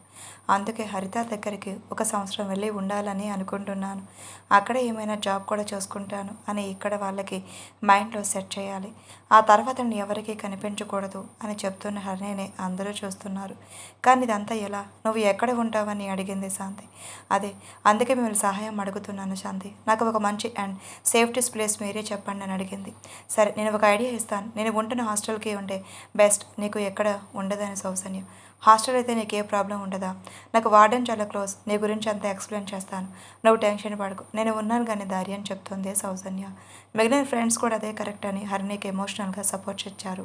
హరిణి అనుకున్నట్లే జరుగుతుంది, అన్ని విధాలుగా పక్కా ప్లాన్లో ఉంది. అంతేకాకుండా రిషి ఎప్పుడు అమెరికా నుంచి వస్తాడా అని కనుక్కుంటూనే ఉంది. అండ్ అంతవరకు ఎందుకు ఎదురు చూడాలి? ఒకసారి తనకి కాల్ చేసి చెప్తే ఎలా ఉంటుంది అని కూడా ఆలోచించింది. కానీ ఇలాంటి విషయాల్లో ఫోన్లో చెప్పడం మంచిది కాదు అని తనే నిర్ణయం తీసుకుంది. ఆఫీస్లో రిజైన్ చేసి అప్లై చేసింది. వీధిలో ఉండే వాళ్ళకి అండ్ శ్రావణికి, ఇలా తెలిసిన వాళ్ళకి చెల్లి హరిత దగ్గరికి వెళ్ళబోతున్నాను అని చెప్పుకుంటూ వచ్చింది. ఇటు ఎమోషనల్ అండ్ ఫిజికల్లీ స్ట్రాంగ్ ఉంటూ హెల్త్ కూడా జాగ్రత్తగా చూసుకుంటూ వస్తుంది. అమెరికాలో హరిత కూడా కోర్స్ కంప్లీట్ చేసి ఇంటర్న్షిప్ చేస్తుంది. ఇంకో 6 నెలల్లో కంప్లీట్ అవుతుంది. ఇంకో 6 నెలల్లో హరిణికి కూడా డెలివరీ అవుతుంది. చూస్తూ ఉండగానే హరిణికి ఏదో 5వ నెల వచ్చింది. ఇటు ఆఫీస్లో అండ్ చుట్టుపక్కల వాళ్ళకి హరిత దగ్గరికి వెళ్తున్నానని చెప్పి అందరినీ నమ్మించి సౌజన్యతో పాటు హాస్టల్లో సేఫ్గా ఉంది. అండ్ తన ఆరోగ్యం కూడా ప్రస్తుతానికి బాగానే ఉంది అని డాక్టర్ చెప్పారు. ఇలా కాలం ఎంతో వేగంగా పయనించింది. ఆ పయనంలో హరిణికి 9వ నెల మొదలయ్యింది. ఇంతలో తన ఫ్రెండ్ ద్వారా రిషి వస్తున్నాడు అని ఇన్ఫర్మేషన్ వచ్చింది. ఎలాగైనా రిషిని కలవాలి అనే ప్రయత్నాలు చేయడం మొదలుపెట్టింది. సాగర్ని వెంటబెట్టుకుని రిషి వచ్చిన 2వ రోజే తనని సీఈఓ చేస్తున్నారని అండ్ రియాతో పెళ్లి చేయాలని అనుకుంటున్నారు అని వార్త హరిణికి చేరింది. కానీ రియాని పెళ్లి చేసుకోవడం రిషికి ఇష్టం లేదు అని అందరి ముందు అనౌన్స్ చేశాడు అని సాగర్ చెప్పాడు. సాగర్ ఎప్పుడు హరిణి మేలుకొలుకునే మంచి గొప్ప స్నేహితుడు. అందుకే హర్నీ లైఫ్ బాగుండాలి అని రిషి గురించి ఎప్పటికప్పుడు ఇన్ఫర్మేషన్ కనుక్కుంటూ ఉండడానికి వాళ్ళ ఆఫీస్లోని ఒక వ్యక్తితో స్నేహం చేస్తున్నాడు. కానీ హర్నీ గురించి అయితే ఏమీ చెప్పలేదు. రిషి రియాని పెళ్లి చేసుకోవడం ఇష్టం లేదని చెప్పాడు కాబట్టి సరిపోయింది. కానీ ఒప్పుకొని ఉంటే అప్పుడు తన పరిస్థితి, తన కడుపులో పెరుగుతున్న బిడ్డ పరిస్థితి ఏంటి అని ఆలోచిస్తూ ఒత్తిడికి లోనవుతుంది హర్ని. నెలలు నిండుతున్నాయి. రిషితో రియా పెళ్లికి ఒప్పించారు అనే విషయం తెలిసింది. ఇంకో 2 నెలల్లో పెళ్లి. ఇంకా లేట్ చేయకూడదని హర్ని ఒక స్టెప్ తీసుకుంది. హర్ని ఎలాగైనా రిషిని కలవాలి అని ఒంటరిగా తన ఇంట్లోకి వెళ్ళింది. కానీ ఎప్పుడూ ఆఫీస్కి వెళ్ళని బయటకు వచ్చిన దశరథ హర్నీని గమనించి ఎవరినో కనుక్కోమని వాచ్మెన్కి చెప్పాడు. అప్పుడే హర్ని రిషిని కలవడానికి వచ్చింది అని తెలుసుకుంది దశరథకి. కానీ రిషికి ఇక్కడ ఎవరికి ముఖ్యంగా అమ్మాయిలతో మాట్లాడే అనుకుంటూ అమ్మాయిని కలుస్తాడు. కారులో వెళ్తున్న రిషి ఇంట్లో లేడు. నేను రిషి దగ్గరికి వెళ్తున్నాను, కారు ఎక్క అని చెప్పాడు దశరథ. ఓకే సార్ అంటూ నమ్మి ఎక్కుతుంది హరిణి. ఎవరమ్మా నువ్వు? రిషితో నీకు ఏంటి పని? నిన్ను సోలాలుగా రేపమ్మ డెలివరీ అయ్యేలా ఉంది, ఇలా ఒంటరిగా రిషిని కలవడానికి వచ్చావు. అంత ఇంపార్టెంట్ పని ఏంటి అని అడుగుతాడు దశరథ. సార్, మీరు ఈ కంపెనీలో వర్క్ చేశాను 4 నెలల ముందు అని చెప్పింది హరిణి. వాట్, మా కంపెనీలో పని చేసావా? అవును సార్. దశరథ హర్నీని అద్దంలో గమనిస్తూ ఉంటే ఏంటో తేడాగా ఉంది అనుకుంటూ డ్రైవర్ని తన పర్సనల్ గెస్ట్ హౌస్కి వెళ్ళమని చెప్తాడు. దశరథ అన్ని విషయాలకు కామేష్ అడ్వైస్ తీసుకుంటాడు. అందుకే అప్పటికే కాల్ చేసి కామేష్ని కూడా గెస్ట్ హౌస్కి రమ్మని చెప్తాడు. ఇటు వీళ్ళ కారు అటు కామేష్ కారు ఒక్కసారిగా గెస్ట్ హౌస్కి ఎంట్రీ ఇస్తాయి. సార్, ఇక్కడ ఉన్నారా రిషి గారు? వస్తాడు ఇక్కడికే, నువ్వు రా లోపలికి, ఎదురుగా చూద్దు అని హర్నీ లోపలికి తీసుకుని వెళ్తాడు. ఆల్మోస్ట్ 2 సంవత్సరాలు అదే కంపెనీలో పనిచేస్తూ ఉన్న హర్నీకి దశరథ అసలు రూపం తెలియదు. స్టాఫ్కి అంత దశరథ అంటే ఒక గొప్ప మనసు ఉన్న వ్యక్తి. అందుకే గుడ్డిగా నమ్మి వెళ్తుంది. కామేష్ అంటే కూడా అలాంటి అభిప్రాయమే కంపెనీలో. కూర్చో హర్నీ కూర్చుంటూ దిక్కులు చూస్తూ, సార్, రిషి గారు ఎప్పుడు వస్తారు? చూడమ్మా హర్నీ, అసలు రిషితో నీకేంటి పని? ఎందుకు అన్నిసార్లు అడుగుతున్నావు అని అడిగాడు కామేష్. అది సార్, రిషి గారితోనే మాట్లాడి ఆ విషయం అనింది హరిణి. పర్వాలేదు హర్నీ, రిషి కంటే నీ ప్రాబ్లమ్ని మేమే సాల్వ్ చేయగలం. ఆ టెక్నిక్స్ మాకు తెలిసినంతగా రిషికి ఏం తెలుస్తుంది చెప్పు? ఇప్పుడిప్పుడే కంపెనీలో అడుగు వేయడం నేర్చుకున్నాడు. సార్ ఇది కంపెనీ గురించి కాదు సార్, నా సొంత విషయం అని చెప్పింది హరిణి. సొంత విషయమా? అవును సార్, ప్లీజ్ రిషి సార్కి కాల్ చేసి తొందరగా రమ్మని చెప్పండి అనింది హరిణి. హరిణిలో అప్పటికి ఏదో టెన్షన్ మొదలయ్యింది. వీళ్ళ నుంచి ఎలా తప్పించుకోవాలి, ఎలా రిషిని కలవాలి అని చాలా టెన్షన్ పడుతుంది. పర్సనల్స్ విషయాలు కూడా ముందు మాకే తెలియాలి, నువ్వు అదేంటో చెప్పు అన్నాడు కామేష్ కొంచెం హై పిచ్లో. హరిణికి ఎందుకో భయంగా వేసింది. సార్ నేను వెళ్తాను, ఇంకెప్పుడైనా రిషి గారిని కలుస్తాను అంటూ లేస్తుంది హరిణి. పంపించడానికే నేను ఇక్కడికి తీసుకుని వచ్చింది, అసలు విషయం ఏంటో చెప్పు హరిణి అంటూ గట్టిగా అరిచాడు దశరథ. హరిణి ఒక్కసారిగా బిగుసుకుపోయింది ఆ అరుపుకి. చెప్పు అంటూ మళ్ళీ అరిచాడు దశరథ. హరిణికి అర్థమైపోయింది నిజం తెలుసుకోకుండా వీళ్ళు వదలరు అని. సార్ అసలు ఏం జరిగిందంటే అంటూ ఆ రోజు హోటల్లో జరిగిన దానికి ప్రూఫ్గా తన కడుపులో పెరుగుతున్న రిషి రూపాన్ని గురించి చెప్తుంది హరిణి. ఇద్దరు ఒక్కసారిగా షాక్ అయి హరిణిని మింగేసేలా చూస్తున్నారు. బాగా ప్లాన్ చేసుకుని వచ్చావే, ఆస్తి కాజేయాలి అని అన్నాడు కామేష్. సార్ ప్లీజ్ అలా మాట్లాడకండి, ఆ రోజు నేను లేకపోతే రిషి గారు ప్రణయ్తో ఉండి ఉండరు. హే ఆపు అంటే గట్టిగా అరుస్తూ కామేష్ నాతోరా అంటూ ఒక గదికి తీసుకుని వెళ్తాడు దశరథ. హర్నీకి ఎందుకు అనుమానంగా ఉంటే వాళ్ళకి తెలియకుండా వాళ్ళ మాటలు వినటం మొదలుపెట్టింది. కామేష్ ఇప్పుడైతే కష్టం మీద మనం రిషిని రియాతో పెళ్లికి ఒప్పించాం. ఇప్పుడు ఈ హన్నీ గురించి తెలిసింది అంటే అంతే, ఇంకా రిషి రియాని ఖచ్చితంగా పెళ్లి చేసుకోడు.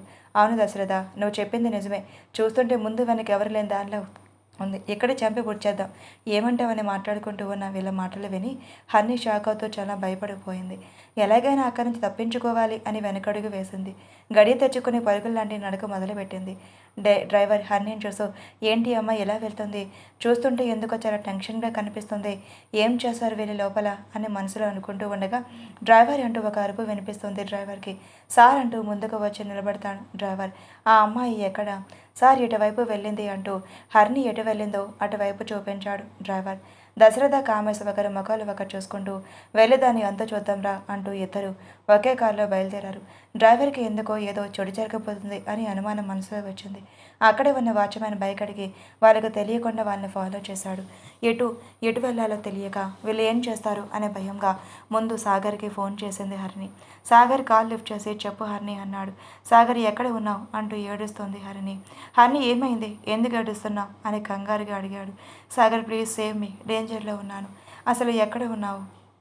నేను ఇక్కడ ఉన్నాను అంటే నాకే తెలియటం లేదు, హైవేలా ఉంది, ఒక అడ్రస్ కూడా లేదు, నువ్వు ప్లీజ్ ఎలాగైనా నన్ను సేవ్ చేయి అంటూ ఉండగా ఒక కారు వేగంగా వచ్చి గుద్దేస్తుంది. అమ్మ అంటూ అరుస్తూ పక్కన ఉన్న లోయలో పడిపోతుంది హరిణి. ఇద్దరు కార్ల నుంచి దిగి ఒకరినొకరు చూసుకుంటూ నవ్వుకుంటూ ఉన్నారు. అప్పుడే వెనకాల నుంచి దశరథ డ్రైవర్ వచ్చాడు. ఆ సంఘటన చూసి అయ్యో ఏంటిది, ఏం చేశారు వీళ్ళు, పాపం కడుపుతో వేరే ఉంది, ఇప్పుడు ఎలా అంటూ తెలియక వాళ్ళ ముందే అమ్మాయిని కాపాడక కుదరదు అని వెంటనే ఇంకా ఆలోచన చేయకుండా అంబులెన్స్ కాల్ చేసి వెంటనే విషయం చెప్పి లొకేషన్ చెప్పాడు డ్రైవర్. కామేశం కథ చచ్చుంటుందని మన ఇక్కడ ముందు వెళ్ళాలి అని అంటాడు దశరథ. ఇద్దరు వెళ్ళిపోయారు. వీళ్ళు వెళ్ళాక ముందే guest house watchman driver call చేసి వాళ్ళ అమ్మకి హార్ట్అటాక్ వచ్చిందని డ్రైవర్ని నా బైక్ తీసుకుని వెళ్ళిపోయాడని చెప్పమని కాల్ చేసేశాడు డ్రైవర్.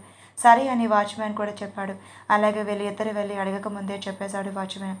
అవునా సర్లే అని వాళ్ళ కార్లు వాళ్ళే డ్రైవ్ చేసుకుంటూ వెళ్ళిపోయారు. ఇప్పుడు హరిణి గురించి చూద్దాం. కారు వేగంగా డ్యాష్ అవ్వడం వల్ల పక్కనే ఉన్న చిన్న లోయలో పడింది హరిణి. అదృష్టవశాత్తు పెద్ద లోయలో పడలేదు. హరిణి పడిన వెంటనే స్పృహ కోల్పోయింది. ఫోన్ స్విచ్ ఆఫ్ అయ్యింది. దశరథ వాళ్ళు వెళ్ళే వరకు అక్కడే పక్కగా ఉన్న డ్రైవర్ వాళ్ళు వెళ్ళిన వెంటనే హరిణి పడిన చోటు వెళ్ళి అంతా వెతికాడు. ముందు ఫోన్ కనిపించింది. కొంచెం దూరం అలాగే వెతికితే అప్పటికే హరిణి స్పృహ కోల్పోయి ఉంటుంది. ఎంత లేపినా స్పృహ రాలేదు. చాలా భయం వేసింది డ్రైవర్కి. ఆ హరిణిని అలాంటి పరిస్థితిలో చూసి అంబులెన్స్ శబ్దం అప్పటికే వినిపించింది.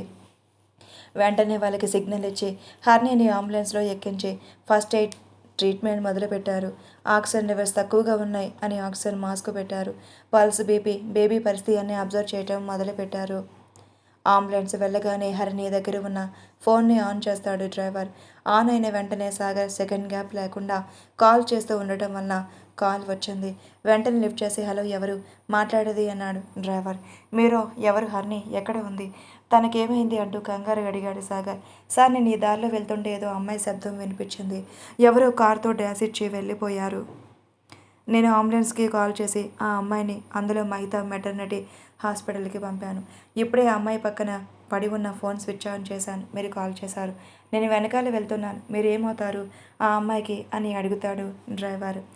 కార్ డ్రాస్ అక్కడే సాగర్ ఆగిపోయాడు. హన్నీకి ఏమైందనే ఆలోచన సాగర్ని మాట్లాడనివ్వటం లేదు. హలో సార్, హలో సార్ అంటూ 2 సార్లు పిలిచాడు డ్రైవర్ అంబులెన్స్ని ఫాలో అవుతూనే. సార్, నా పేరు సాగర్. నేను వచ్చేంతవరకు దయచేసి హన్నీతో పాటే ఉండండి. నేను ఆల్రెడీ బయలుదేరాను. దయచేసి వదిలి వెళ్ళకండి అని చెప్పాడు సాగర్. అయ్యో సార్, అలా వదిలి వెళ్ళేవాడిని అయితే ఇదంతా కూడా చెయ్యుండను. నా దాన్ని నేను చూసుకునేవాడిని. మీరు వచ్చేంతవరకు ఆ అమ్మాయికి తోడుగా ఉండగా నేను ఉంటాను. మీరు తొందరగా రండి అని చెప్పాడు డ్రైవర్. థ్యాంక్ యూ సార్ అని కాల్ కట్ చేసి మిగిలిన ఫ్రెండ్స్ అందరికీ కాల్ చేసి చెప్పాడు సాగర్. అందరూ టెన్షన్లో అర్ధగంటలో హాస్పిటల్కి చేరుకున్నారు. అంతకుముందే సాగర్ వచ్చి హన్నీ పరిస్థితి తెలుసుకున్నాడు డ్రైవర్ అండ్ డాక్టర్స్ ద్వారా. సాగర్, అసలు ఎలా జరిగింది? ఇప్పుడు హన్నీ పరిస్థితి ఏంటి అని కంగారుగా అడిగింది సౌజన్య. అదే నాకు అర్థం కావడం లేదు అంటూ జరిగిందంతా చెప్పాడు సాగర్. అంటే హన్నీ ఫోన్ చేయటం, ఆ తర్వాత డ్రైవర్ ఫోన్ చేయటం చెప్పాడు. నేను వచ్చేలోపే హన్నీ పరిస్థితి, లోపల బేబీ పరిస్థితి క్రిటికల్గా ఉంది. వెంటనే ఆపరేషన్ చేయాలి, లేదంటే ఇద్దరు చనిపోయే అవకాశం ఉంది అని చెప్పారు అంత డాక్టర్. అందుకే తనకి అన్నయ్య అంటూ ఈయనే వాసు సైన్ పెట్టి ఆపరేషన్ చేయమని చెప్పేశారు. మంచి పని చేశారు సార్. నిజంగా మీ రుణం ఈ జన్మలో తీర్చుకోలేమని అంది గిరిజ. అయ్యో పర్వాలేదు మేడం, ఏదో నాకు తోచింది నేను చేశాను అంతే అన్నాడు డ్రైవర్. కానీ మీరు చేసిన సహాయం చాలా పెద్దది, గొప్పది. మీకు ఎలా థ్యాంక్స్ చెప్పాలో కూడా తెలియటం లేదు. పర్వాలేదు మేడం అంటూ సాగర్, సార్ ఇది నా నెంబర్. హన్నీ గారి కడుపులో ఉన్న బిడ్డ క్షేమంగా వస్తారు. మీరు కంగారు పడకుండా అలా వచ్చాక నాకు కాల్ చేసి చెప్పండి. నేను మా బాస్కి చెప్పకుండా వచ్చేసాను. నేను వెళ్ళాలి అని చెప్పాడు ప్రసాద్. ఓకే వాసు గారు, తప్పకుండా చెప్తాను. వన్స్ అగైన్ చాలా థ్యాంక్స్. అలా డ్రైవర్ వెళ్ళిపోతూ ఉంటే వాసు గారు అని సాగర్ పిలిచాడు. ఫాస్ట్గా వాసు దగ్గరికి వెళ్ళి కార్ డాష్ ఇచ్చింది అన్నారు కదా, ఆ కార్ నెంబర్ కానీ కలర్ కానీ ఏదైనా గుర్తుందా? సార్, కార్ నెంబర్ అయితే చూడలేదు కానీ కలర్ రెడ్ అని చెప్పి వాసు వెళ్ళిపోతూ, నాకు క్షమించండి సార్, మా బాస్ ఇంత ఘోరమైన పని చేశాడని చెప్తే మాకు జీతం లేదు, అందుకే ఈ తప్పును మాత్రం క్షమించండి అని మనసులో అనుకుంటూ వెళ్ళిపోయాడు వాసు. సాగర్ని మిగిలిన వాళ్ళు ఇలా మాట్లాడుకుంటూ ఉన్నారు. అసలు అక్కడికి వెళ్ళాల్సిన అవసరం ఏముంది హన్నీకి అని ఒకరు, ఎందుకు వెళ్ళింది అని ఒకరు, ఎవరైనా హన్నీని చంపడానికి ప్రయత్నం చేశారా అని ఒకరు, లేదా అనుకోకుండా యాక్సిడెంట్ జరిగిందా? అలా ఎలా జరిగిందో ఎవరో కావాలనే హన్నీకి యాక్సిడెంట్ చేశారు. చెప్పాను కదా, క్షణం ముందే కాల్ చేసే ప్రమాదంలో ఉన్నాను, సేవ్ చేయని చెప్పింది అని అన్నాడు సాగర్ కోపంగా. అవును కదా, అంటే ఎవరు చంపాలనే చేశారు, కానీ ఎవరు అనే ఆలోచనలో పడ్డారు. ఎంతలో నర్సు వచ్చి హన్నీ వాళ్ళెవరు అని అడిగారు. మేమే అంటూ 5 మంది నిలబడ్డారు. 5 మాత్రం నాతో రండి, ఒకరు లేడీస్ ఇంకొక జెంట్స్ అని చెప్పి వెళ్తూ ఉంటే నర్సునే ఫాలో చేస్తూ సాగర్, సౌజన్య ఇద్దరు వెళ్తారు. మీరు ఆ రూమ్లోకి వెళ్ళండి, మీతో డాక్టర్ మాట్లాడతారు, మీరు నాతో రండి అంటూ సౌజన్యని తీసుకుని వెళ్తుంది నర్స్. సాగర్, డాక్టర్ ఆ రూమ్లోకి వెళ్తారు. ఇటు సౌజన్య నర్స్తో పాటు వెళ్ళింది. అక్కడే ఇంకుబేటర్లో హాయిగా ఎలాంటి కల్మషం లేని మొహం అప్పుడే పుట్టిన బిడ్డ ఉంది. ఆ బిడ్డని ఎత్తుకొని ఇదిగోండి బేబీ బాయ్ ఆఫ్ హర్నీ అని చెప్పి సౌజన్య చేతిలో పెట్టింది నర్స్. ఒకసారిగా సౌజన్య ఎక్కడ లేని ఆనందం. హన్నీ బాబుని మొదటి తనే ఎత్తుకుందనే సంతోషంలో కళ్ళలో నీళ్ళుంచి ఆనంద పుష్పాలు వచ్చాయి. మా మా హన్నీకి కొడుకు పుట్టాడా? ఈ చిన్న బాబు మా హన్నీ బిడ్డనా అంటూ ఆనందంతో ఉక్కిరి బిక్కిరి అవుతూ నమ్మలేక మళ్ళీ నర్సును అడిగింది సౌజన్య. అవును మేడం, మీ హన్నీ కొడుకే అంటూ నవ్వుతూ చెప్తూ ఇదిగోండి బాబు date of death, timing and weight ఎంత ఇందులో ఉంది. బాబు చాలా ఆరోగ్యంగా ఉన్నారు, కంగారు పడాల్సిన అవసరం లేదు అని చెప్తూ ఒక ఫైల్ ఇచ్చింది నర్స్. థ్యాంక్ యూ నర్స్ అని. ఎలా ఉంది తనని ఎప్పుడు చూస్తాం మేము అంటూ ప్రశ్నల మీద ప్రశ్నలు వేసింది సౌజన్య. మేడం, అదంతా మాట్లాడడానికే కదా డాక్టర్ ఒకరిని పిలిచారు. మీ ఫ్రెండ్ వెళ్ళి వస్తారుగా, ఆయనే మీకు అన్ని వివరాలు హర్నీ గురించి చెప్తారు. ఓకేనా? బేబీ జాగ్రత్త అని చెప్పి ఇంకా మీరు వెళ్ళొచ్చు. ఒక్క నిమిషం బాబు అట్ బర్త్ వ్యాక్సిన్ వేయాలి. కింద ఫ్లోర్లో బేబీ డాక్టర్ దగ్గరికి ఈ ఫైల్తో వెళ్ళండి అని చెప్పింది nurse. Okay nurse, thank you అని సౌజన్య బాబుని తీసుకుని సంతోషంగా వెళ్తుంది. మిగిలిన ఫ్రెండ్స్ దగ్గరికి వెళ్ళబోతుంటే వాళ్ళే పరిగెట్టుకొని వచ్చి బాబును సంతోషంగా చూస్తూ పాపన బాబన అని అడిగారు. ఒకేసారి బాబు అనింది సౌజన్య. అబ్బాయి ఎంత ముద్దు వస్తున్నాడు బుడ్డోడు, భలే ఉన్నాడు కదా అని ఒకరు. కానీ మన హరిణి పోలికలే లేవు అని ఒకరు. హెయిర్ చూడండి ఎంత ఒత్తుగా ఉన్నాయో అని ఒకరు. కలర్ కూడా భలే ఫెయిర్గా ఉన్నాడే, అచ్చు వాళ్ళ నాన్నలాగా అని ఒకరు మాట్లాడుతూ ఉంటే అదే, అరే ఏంటి బాబుని చూసి అలా దిష్టి తగిలేలా మాట్లాడుతున్నారు, కొంచెం సైలెంట్గా ఉండండి అంటూ గిరి, నువ్వు నాతో రా. ఎక్కడికి? బాబుకి ఇంజెక్షన్ వేసుకొని రావాలని చెప్పారు. అయ్యయ్యో ఏడుస్తాడేమో అన్నాడు విక్రమ్. ఇంజెక్షన్ వేస్తే నొప్పొచ్చి ఏడవకుండా నవ్వుతారు ఏంటి? నువ్వు రా సౌజీ అంటూ గిరిజ సౌజన్య బాబుని తీసుకొని వెళ్తారు. డాక్టర్ ఎఫ్ఐఆర్ చూసి బాబుకి ఇంజెక్షన్ వేశారు. బాబు కొంచెంసేపు ఏడ్చాడు, ఆ తర్వాత నిలిపేశాడు. బాబుకి మిల్క్ పౌడర్ రాసిస్తాను, అది లైట్ హాట్ వాటర్లో మిక్స్ చేసి ఫీడింగ్ బాటిల్లో పట్టించండి. మందు తాగడానికి కష్టపడతాడు, ఆ తర్వాత నార్మల్ అవుతాడు.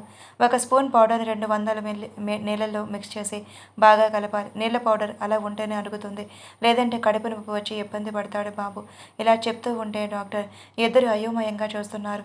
డాక్టర్ అర్థమయ్యిందా అని రాసేసి వాళ్ళని చూస్తుంది. ఏంటి ఇద్దరు అలా చూస్తున్నారు? మేడం పౌడర్ మిల్క్ ఎందుకు? మదర్ ఉన్నారు, తనకి పాలు వస్తాయి కదా అని అనుమానంగా అడిగింది సౌజన్య. అంటే మీకు మదర్ గురించి ఏమీ చెప్పలేదా? మా మా ఫ్రెండ్ వెళ్ళాడు డాక్టర్తో మాట్లాడడానికి, ఇంకా రాలేదు. మేము ఆలోపు ఇక్కడికి వచ్చాము. హో ఓకే, మదర్ కండిషన్ గురించి వాళ్ళే చెప్తారు. నేను చెప్పిన మాత్రం బాబుకి ఫాలో చేయండి.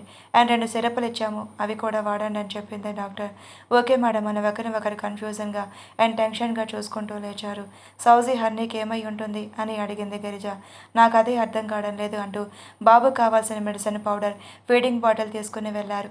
వాళ్ళ ఫ్రెండ్స్ దగ్గరికి వెళ్ళి సాగర్ ఇంకా రాలేదా అంటూ ఉండగా అదిగో వస్తున్నాడు అంటూ చెప్పారు. సాగర్ ఏంటి అంత డల్గా వస్తున్నాడు? నాకేదో భయంగా ఉంది సౌజీ అనింది గిరిజ. ఎందుకు అని అడిగాడు విక్రమ్. కింద జరిగిందంటే బేబీ డాక్టర్ చెప్పింది గిరిజ. అయ్యో హర్నీకేమీ అవ్వకూడదు దేవుడా అంటూ ప్రార్థన చేశారు అందరూ. సాగర్ మెల్లగా నడుస్తూ వస్తున్నాడు. ఏదో పోగొట్టుకున్న బాధతో సాగర్ బాగా తెలుస్తుంది. వచ్చి కుర్చీలో సైలెంట్గా కూర్చున్నాడు. సాగర్ డాక్టర్ ఏం చెప్పారు? హర్నీ ఎలా ఉంది? బాగుందని చెప్పు సాగర్. బాబుకి మిల్క్ పౌడర్ రాసిచ్చారు.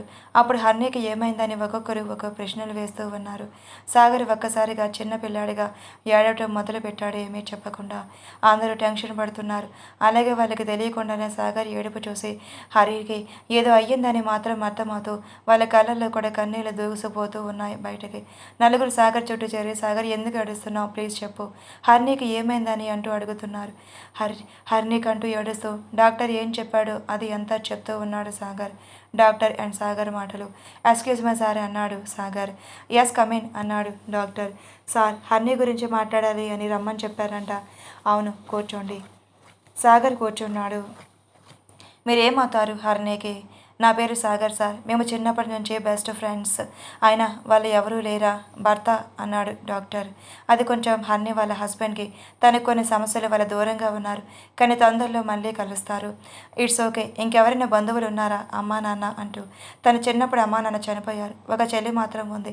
వాళ్ళ ఇద్దరు ట్విన్స్ ఒకేలా ఉంటారు. ఎక్కడ ఉన్నారు ఆవిడ? తను అమెరికాలో డాక్టర్ చదువుకుంటుంది. ఐ థింక్ ఈ మంత్ లాస్ట్ వచ్చేస్తుంది. అయితే అప్పుడు కాకుండా ఇప్పుడే రమ్మని చెప్పండి. ఏమైంది సార్ హర్నీకి? ప్రాబ్లం ఏమీ లేదు కదా? తను మ్యాక్సిమం ఒక 24 గంటల్లో బ్రతుకుతుంది అంతే. సాగర్కి ఆ మాట వెనకానే గుండె ఆగినంత పని అయ్యింది. హలో సాగర్ అన్నాడు డాక్టర్. సాగర్ పరిస్థితి అర్థమై, సార్ ఏం చెప్తున్నారు మీరు? అలా మాట్లాడకండి సార్ ప్లీజ్. ఎంత అమౌంట్ ఖర్చు పెట్టడానికైనా మేము సిద్ధంగా ఉన్నాం. ఇక్కడ కాకపోతే ఇంకెక్కడైనా హాస్పిటల్కి తీసుకుని వెళ్ళి ట్రీట్మెంట్ చేపిద్దాం ప్లీజ్ సార్ అంటూ ఉన్నాడు సాగర్ అప్పటికే కళ్ళ నిండా నీళ్లతో. సారీ సాగర్, మీ బాధ నాకు అర్థమవుతుంది, కానీ ఈ నిజాన్ని మీరు అర్థం చేసుకోవాలి. మెంటల్లీ ప్రిపేర్గా ఉండండి. ఎందుకు అసలు ఏమైంది సార్? యాక్సిడెంట్లీ హర్నీ తల వెనుక భాగం అంతే చిన్న మెదడు అంటారు కదా, అది క్లాట్ అయ్యింది, అంటే రక్తం గడ్డకట్టింది. దాని మెడిసిన్ ఆపరేషన్ ద్వారా ఏం చేయలేం. బలమైన దెబ్బ తగలటం వల్ల ఇలా జరిగింది. మామూలుగా అయితే ఇలాంటి పరిస్థితిలో అక్కడికక్కడ చనిపోయే అవకాశం కూడా ఉంటాయి, కానీ అదృష్టం అనే చెప్పాలి. ఎలాగో ఆ దేవుడి బిడ్డ కోసం తల్లి ప్రాణాలు ఇప్పటి వరకు మిగిల్చాడు. అందుకే ఇంకా లేట్ చేయకుండా హరిణి చెల్లిని పిలిపించండి. తను ఏమైనా మాట్లాడాలి అంటే అట్లీస్ట్ మాట్లాడుతుంది అని చెప్పేశారు డాక్టర్ అంటూ ఏడుస్తాడు సాగర్. వెంటనే అందరికీ గుండె బరువయ్యింది. అసలు ఏం చెప్పాలో ఏం మాట్లాడాలో కూడా అర్థం కావడం లేదు. అందరి కళ్ళలో నీళ్లు, గుండెల నిండా బాధ. ఆ బిడ్డను చూసి జాలి తప్ప ఇంకేం లేదు మాట్లాడటానికి. ఎంత మూర్ఖుడు ఆ దేవుడు అంటూ ఆ దేవునికి తిట్టుకోవటం తప్ప ఇంకెవరు ఏం చేయగలరు? ఇప్పుడు హరితకి ఈ విషయం ఎలా చెప్పాలి?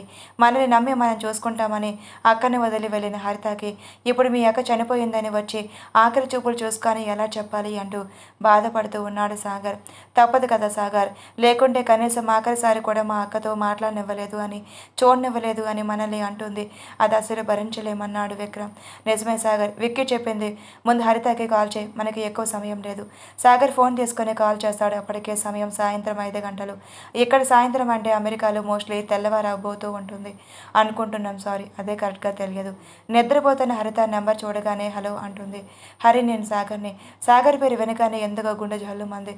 ఎందుకంటే సాగర్ ఎప్పుడు ఈ టైంలో ఫోన్ చేయలేదు. ఇప్పుడు చేశాడు అంటే అక్కకి ఏమైనా అయి ఉంటుందా అనే ఆలోచన రాగానే అక్క ఎలా ఉంది సాగర్ అని అడిగింది. అని హరిత అడుగుతుందని ఎక్స్పెక్ట్ చేయలేని సాగర్ అక్కకేదో అయ్యిందని అర్థం చేసుకున్న మనసు తెలుసుకొని ఏడుస్తున్న ఏడుపుని కంట్రోల్ చేసుకుంటూ అక్క బాగానే ఉంది, నువ్వు వెంటనే అమెరికా నుంచి బయలుదేరాలి, వెంటనే బయలుదేరు అని చెప్పాడు. హరిత ఫోన్లో చెప్పలేను కానీ నువ్వెంత తొందరగా వీలైతే అంత తొందరగా బయలుదేరాలి. నన్ను సపరేట్ చేస్తున్నారు కదూ, అక్క ఎవరైనా లవ్ చేసిందా అని క్యూరియాసిటీగా అడిగింది హరిత. హరిని పెళ్లి గురించి ఎన్నో ఆశలు పెట్టుకుంది హరిత. ఎంతో ఘనంగా జరిపించాలని అనుకుంది, కానీ ఇలా అయ్యిందని తెలిస్తే ఎలా తట్టుకోగలుగుతుంది అని సాగర్ ఆలోచనలో పడ్డాడు.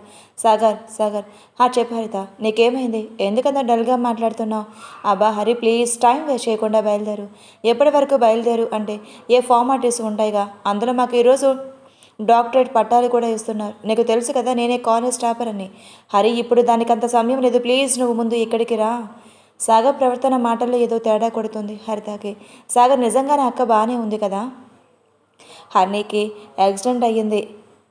యాక్సిడెంట్ అంటూ స్టాక్ అవుతూ ఆ మాట వినగానే కళ్ళల్లో నీళ్లు గుర్రుమని తిరిగాయి హరితకి. సాగర్ జోక్ వేయద్దు, అక్కకి ఏం కాలేదు అని చెప్పు అంటూ ఏడుస్తూ అడిగింది హరిత. హరి ప్లీజ్ బయలుదేరా అని ఇంకా ఎక్కువ మాట్లాడితే ఎక్కడ కంట్రోల్ తప్పి ఏడుస్తాడేమో అని కాల్ కట్ చేశాడు సాగర్. పిచ్చిదైపోయింది విక్కీ. హరిత ఇంకా తనకి ఉండదు అని తెలిస్తే అంటూ సాగర్ అప్పటి వరకు కంట్రోల్ చేసుకున్న ఏడుపు ఇంకా కంట్రోల్ చేసుకోలేక ఎక్కిళ్ళు పెట్టి మరీ ఏడుస్తున్నాడు. సాగర్ ఇలా ఏడిస్తే ఇంకా మిగిలిన వాళ్ళ సంగతి చెప్పాల్సిన అవసరం లేదు, ఒక్కసారిగా హరిని చూడాలి అనింది గిరిజ. అవును, తన బిడ్డను చూపించాలి అనింది సౌజన్య. డాక్టర్ చూడమని చెప్పాడు, వెళ్ళి చూద్దాం, కానీ తనకి ఇవన్నీ చెప్పకూడదు అన్నాడు సాగర్. అంటూ అందరూ హరిని చూడటానికి బిడ్డతో సహా కదిలారు.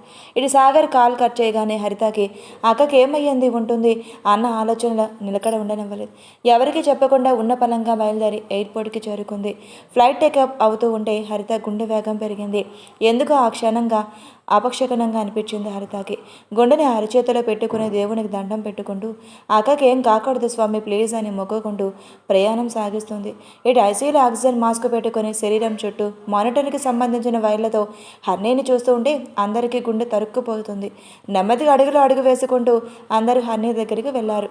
ఆ చిన్న ప్రాణానికి తెలిసిందో ఏమో, తన తన్నకాలి దగ్గరికి వచ్చాం కానీ తన గుండెలు హత్తుకోలేదు, తన పాలు ఇచ్చి ఆకలి తెచ్చలేదు అని బాధతో ఏడుస్తూ అందుకున్నాడు ఆ చిన్న తండ్రి. ఆ బిడ్డ ఏడుపు ఆ తల్లిలో చలనాన్ని కదిలించింది. నెమ్మదిగా కళ్ళు తెరవటానికి ప్రయత్నం చేస్తుంది. కాళ్ళు చేతులు కదిలించడం మొదలుపెట్టింది. శ్వాస నెమ్మదిగా తీసుకుంటుంది. కళ్ళు తెరవక ముందే కళ్ళల నుంచి కన్నీళ్లు బయటకు వస్తున్నాయి. కళ్ళు మెల్లిగా తెరిచి తన బిడ్డ కోసం వెతకటం మొదలుపెట్టింది. హరిణి అంటూ పిలుపు ఎక్కడో వినిపిస్తుంది.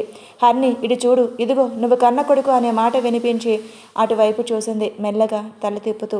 తన కోసం ప్రాణాలు ఇచ్చే స్నేహితులు కనిపిస్తున్నారు. చిన్నగా ప్రాణం వచ్చింది హరిణికి. తన బిడ్డ క్షేమంగా ఉంటాడు అనే నమ్మకం కలిగింది. తన బిడ్డ ప్రాణాలతో ఉన్నాడు అన్న సంతోషం మొహంలో బాగా తెలుస్తుంది స్నేహితులకి.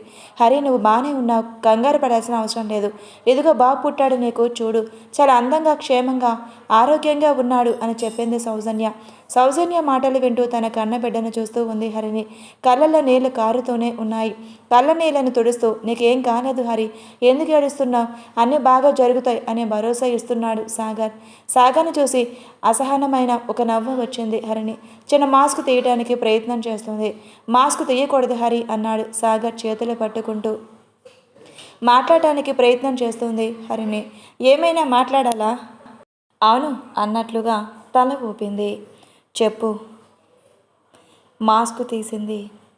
ఫోన్ వీడియో అంటూ ఒక్కొక్క పదం కష్టంగా చెప్పింది. అర్థం చేసుకున్న వెంటనే వీడియో ఆన్ చేసి హరిణికి ఫోకస్ పెట్టారు. హరిణి ఆ ఫోన్ చూస్తూ హరి నాకు ఈ బిడ్డ ఎలా పుట్టాడు అని వీళ్ళు చెప్తారు. నువ్వు వీడికి తల్లివి కావాలి, రిషి గారికి భార్యవి కావాలి, వీడు మనలాగా అనాథగా పెరగకూడదు, రిషి వాళ్ళ నాన్న నన్ను అంటూ జరిగింది అంతా మెల్లిగా ఒక్కొక్క పదం చెప్తూ వచ్చింది హరిణి. వింటున్న అందరి కోపం పెరుగుతుంది. ఇప్పుడే వెళ్ళి ఆ దశరథ కామేశ్వరి చంపాలన్నంతగా కోపం వస్తుంది. హరి వాళ్ళకి బుద్ధి చెప్పాలి అంటే నువ్వు నా స్థానంలోకి రావాలి, నా బిడ్డని రిషి గారికి దగ్గర చేయాలి, వీడి ఆ వంశంలోనే పెరగాలి, నువ్వు ఆ ఇంట్లోనే నా స్థానంలో ఉండి ప్రతి క్షణం ఆ దశరథ బిక్కుమని ఉండేలా చూడాలి. ఎక్కడ నువ్వు నిజం చెప్తావని చావలేక బ్రతకలేక చేస్తూ బ్రతకాలి. మానసికంగా ప్రశాంతంగా ఉండకూడదు వాళ్ళు. ఈ అక్కకి నువ్వు చేసే సహాయం అనుకో, చేస్తావు కదూ అంటూ చెయ్యి చాపుతూ తుది శ్వాస వదులుతుంది హరిణి అంటూ పిలుస్తాడు సాగర్. పలకదు. వెక్కి డాక్టర్ను పిలుచుకొని రా అంటూ పిలుస్తాడు సాగర్ ఆక్సిజన్ మాస్క్ పెడుతూ. హరి చూడవే నీ కొడుకుని ఇలా ఎలా వదిలి వెళ్ళాలని అనుకుంటున్నావే మమ్మల్ని అంతా. నీ చెల్లి వచ్చి అడిగితే ఏమని సమాధానం చెప్పాలి మేము అంటూ ఏడుస్తున్నారు స్నేహితులు. ఇంతలో డాక్టర్ వచ్చి వాళ్ళందరినీ బయటికి పంపించేస్తాడు. హరిని చెక్ చేసి చనిపోయిందని కన్ఫర్మ్ చేసుకున్నాడు. అదే విషయం వాళ్ళకి చెప్పాడు. మీరు ఇంటికి తీసుకుని వెళ్ళవచ్చు అని చెప్పాడు. అన్ని రకాలుగా సిద్ధం చేసి మీకు చెప్తాం అని నర్స్కి చెప్పి చూసుకోమని వెళ్ళిపోయాడు డాక్టర్. హరిని ఇంకా లేదని తెలిసిన స్నేహితులందరూ ఒక్కసారిగా సైలెంట్ అయ్యారు. ఎవరిని కదిలిస్తే వాళ్ళ గుండెల నిండా ఉన్న బాధ బయటపడుతుందని ఒక్కరు కూడా ఒకరిని ఒకరు కదిలించలేదు. హరి అంటూ గిరిజ మాత్రం కింద మోకాళ్ళ మీద పడి ఎక్కిళ్ళు పెట్టి ఏడుస్తుంది. గిరిజ ఏడుపుకి అందరి ఏడుపు తన్నుకొస్తుంది. అందరు గిరిజ చుట్టూ కూర్చుని మధ్యలో బిడ్డను చూస్తూ ఎలా రియాక్ట్ అవ్వాలో తెలియకుండా ఏడుస్తున్నారు.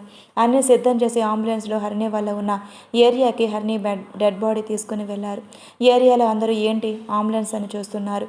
అంబులెన్స్ వెనక సాగర్, గిరిజ, విక్కీ వల్ల రావడం చూస్తున్నారు. ఎవరు అని వీళ్ళ వెనక వచ్చారు. హరిణి ఇంటి ముందర అంబులెన్స్ ఆగటం అందరికీ భయాన్ని కల్పించింది. హరిత ఆ ఏరియాలో అందరికీ చాలా ఇష్టం. ఆయన అమ్మాయిలు వాళ్ళకి తల్లిదండ్రుల సహాయం సపోర్ట్ లేకపోయినా ఇద్దరు ఎంతో గొప్పగా పద్ధతిగా పెరిగారు అని అందరూ మెచ్చుకుంటూ ఉంటారు. అలాంటి హరిణి వాళ్ళ ఇంటి ముందర అంబులెన్స్ ఆగగానే భయం వచ్చింది. వాళ్ళలో ఎవరికి ఏమైందో అని. వాళ్ళు భయపడిన విధంగానే హరిణి డెడ్ బాడీ. అయ్యో అంటూ ఆడవాళ్ళందరూ చుట్టుముట్టారు. ఏమేంద్ర సాగర్ అంటూ సాగర్ అమ్మ ఏడుస్తూ అడుగుతుంది. హరిణికి ఐస్ క్రీమ్ బాక్స్లో పెట్టారు. ఐస్ బాక్స్లో గిరిజ వెళ్ళి బియ్యంతో దీపాన్ని పెట్టుకొని వచ్చి హరిణి తల దగ్గర పెట్టింది. సౌజన్య చేతి బిడ్డని అందరికీ విచిత్రంగా చూస్తారు. అసలు ఏమైందిరా, ఎవరు హరిణినా హరితనా అంటూ ఏడుస్తూ కంగారుగా అడుగుతున్నారు అందరూ. హరిణి అని చెప్పాడు విక్రమ్ ఏడుస్తూ. అయ్యో భగవంతుడ, ఏంటయ్యా ఈ ఘోరం? హరిణి ఏమైంది నీకు? ఆ చేతి బిడ్డ ఎవర్రా? హరిణికి పుట్టిన కొడుకు అంతే. అందరూ ఆశ్చర్యంగా చూశారు. హరిణికి అసలు ఏం జరిగింది అని అంతా వివరించారు. ఒక దశరథ వల్ల యాక్సిడెంట్ చేశారు అనే సంగతి తప్ప ఆ విషయం చెప్తే ఆ ఏరియాలో ఉండేవాళ్ళు ఖచ్చితంగా వాళ్ళని చంపేస్తారు. కానీ హరిణి కోరిక అది కాదు. అందుకే హాస్పిటల్లోనే మాట్లాడుకొని వచ్చారు ఆ విషయం చెప్పకూడదని. రే ఏంట్రా ఏం చెప్తున్నారు? చెల్లి దగ్గరకి అమెరికా వెళ్ళాను అని కదా చెప్పింది అంటూ బాధపడుతున్నారు. ఎప్పటికీ హరిత బయలుదేరి 8 గంటలు అవుతుంది. హరిణి చనిపోయి 5 గంటలు అవుతుంది. సమయం చూస్తూ ఉండగానే పరిగెడుతూ ఉంది. కాలం ఎవరి కోసం ఆగదు. ఎమర్జెన్సీ ఫ్లైట్లో హరిత 12 గంటల తర్వాత ఇండియా వచ్చింది. హరిత కోసం ఆల్రెడీ వెక్కి ఎదురు చూస్తూ ఉన్నాడు. వెక్కీని చూడగానే పరిగెడుతూ వెక్కి అక్క బాగానే ఉంది కదా? బాగుంది హరి, నువ్వు కంగారు పడకరా, వెళ్దామన్నాడు. గుండెల్లో బాధనే కన్నీళ్ళు కనిపించకుండా. మరి ఎందుకు అంత అర్జెంటుగా రమ్మని చెప్పారు? అక్కకి ఏమైంది అని నా గుండె ఎలా కొట్టుకుంటుందో తెలుసా అని మాట్లాడుతూనే నడుస్తుంది హరిత. హరిని చనిపోయిందని తెలిస్తే నీ పరిస్థితి ఏంటో హరిత అనుకుంటున్నాడు విక్కీ మనసులో. అక్కతో మాకోసారి మాట్లాడాలి అని ఉంది, కాల్ చేయి విక్కీ. విక్కీకి ఏడుపు తన్నుకొస్తుంది. విక్కీ ఏంటి ఏం మాట్లాడటం లేదు? ఎప్పుడు లడలులా అని మాట్లాడతావు? వెళ్తున్నాం కదా, నేరుగానే మాట్లాడుతూరా. అలా చూస్తూ ఉండగానే కారు ఎక్కడం, బయలుదేరడం అంతా జరిగింది. వెళ్తున్న దారి చూస్తూ అదేంటి ఇంటికి వెళ్ళే రూట్కి వెళ్తున్నాం, అక్కని హాస్పిటల్ నుంచి తీసుకొని వచ్చేసారా? అవును హరిత, అక్క ఇంట్లోనే ఉంది. అమ్మయ్య, ఇంటికి పంపించేశారు అంటే ఏం సమస్య లేదనే. ఓ గాడ్ థ్యాంక్ యూ, నీకు మొక్కుకున్నట్లే నీ మొక్కలన్నీ తీర్చేస్తాను అంటూ ఉండగానే ఇల్లు వచ్చింది.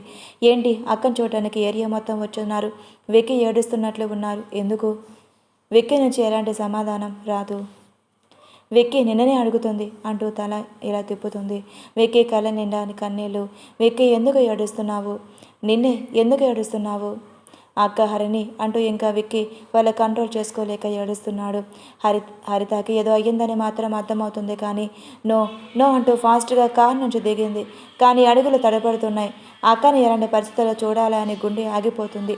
మెల్లిగా నడుస్తుంది. హరితకు తెలియకుండానే కళ్ళ నీళ్ళలో జారుతున్నాయి. ఎందుకు అని తెలియటం లేదు. హరితని చూస్తూ ఏడుస్తున్న వాళ్ళు ఇంకా ఎక్కువగా ఏడటం మొదలుపెట్టారు. హరితకి ఏమీ అర్థం కావడం లేదు. కొంచెం దూరం నడుస్తూ వెళ్తుంటే సాగర్, గిరిజ అందరూ కనిపిస్తున్నారు. తననే చూస్తూ ఏడుస్తూ. హరిణి వాళ్ళ నుంచి ఎదురుగా చూసింది. ఎవరినో ఐస్ బాక్స్లో పెట్టున్నారు. అక్క కాకూడదు కానీ అక్క ఎక్కడా కనిపించడం లేదు అంటూ అక్క అక్క అని పిలుస్తూ అంతా వెతుకుతుంది. అక్క ఇంక లేదు మనకి హరిత అంటూ అక్కడే ఉండే వాళ్ళలో ఒకరు ఏడుస్తూ ఉన్నారు. అంతే, హరితకి గుండె ఆగిపోయినంత పని అయింది. కళ్ళు తిరుగుతున్నాయి, శరీరం అంతా చెమటలు పడుతున్నాయి, మెదడు పని చేయటం లేదు.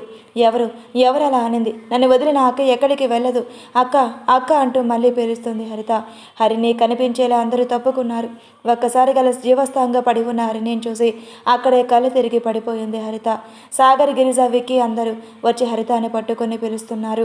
2 నిమిషాల తర్వాత మెలకువలోకి వచ్చిన హరితాని పట్టుకోవటం, వాదార్చడం ఎవరి వాళ్ళ తరం కావడం లేదు. అక్కని పట్టుకుని నన్ను ఒంటరి చేసి వెళ్ళిపోయావా అక్క? అమ్మ నన్ను దగ్గరికి వెళ్ళిపోయావా? నన్ను నీతో పాటు తీసుకుని వెళ్ళి ఉండొచ్చు కదా అంటూ ఒక్కటే ఏడుపు.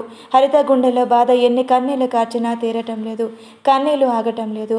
హరిని ఇంకా తనకి లేదని తెలిసి గుండె ఇంకా ఎందుకు కొట్టుకుంటుందో అర్థం కావడం లేదు హరితకి. చూస్తూ ఉండగానే అంత్యక్రియలు జరిగిపోయింది. హరిని భూతాలకి అప్పచెప్పి వచ్చేశారు. ఇంటికి వచ్చిన హరిత ఎవరితో ఏమీ మాట్లాడటం లేదు, ఎలా జరిగింది అని అడగటం లేదు. డోర్ వేసుకుని ఒంటరిగా ఒక రోజు మొత్తం అందులో ఉంది. ఎవరు ఎంత పిలిచినా పలకటం లేదు.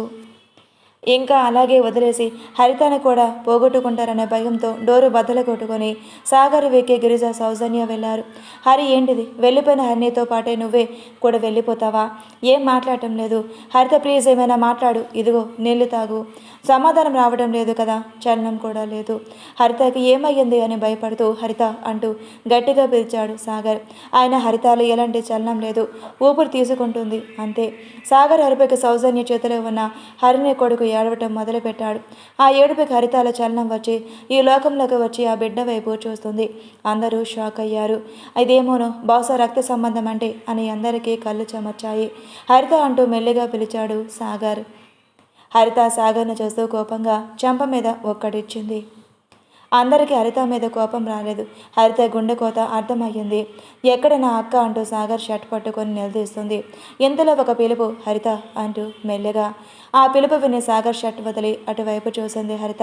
హరిని శరీరం అంతా వైర్లతో హాస్పిటల్ బెడ్ మీద తలకి కట్టుకొని మొహమంతా గాయాలతో కళ్ళలతో నీళ్లు కారుతూ మాట్లాడలేక మాట్లాడుతున్న హరిని అలా చూడగానే హరిని గుండె పగిలి రక్తం వదిలి కళ్ళల్లో నుంచి కన్నీరు వస్తున్నాయి అంతే.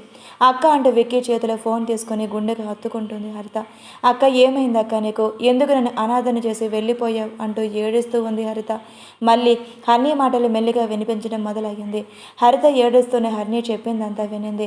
హరిత షాక్ అయ్యింది. అక్కని చంపేశారా? అయ్యో, మేమెవరికి ఏం ద్రోహం చేయలేదే, ఎందుకు మాకు ఈ శిక్ష అంటూ ఎవరు అక్కని చంపింది?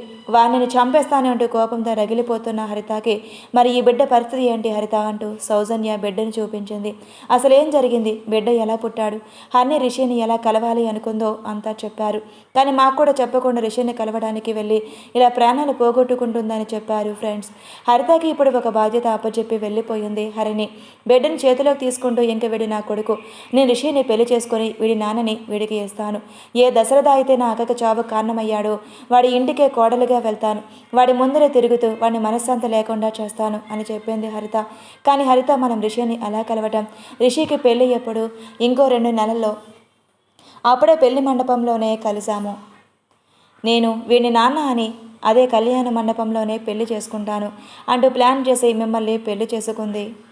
ఎక్కడితో పాస్ట్ కంప్లీట్ అయ్యింది. ప్రెజెంట్ ఈ 2 నెలలు హరిత ఎంత నరకం అనుభవిస్తుందో తెలుసా రిషి? అక్క లేకుండా బ్రతకలేకపోతుంది.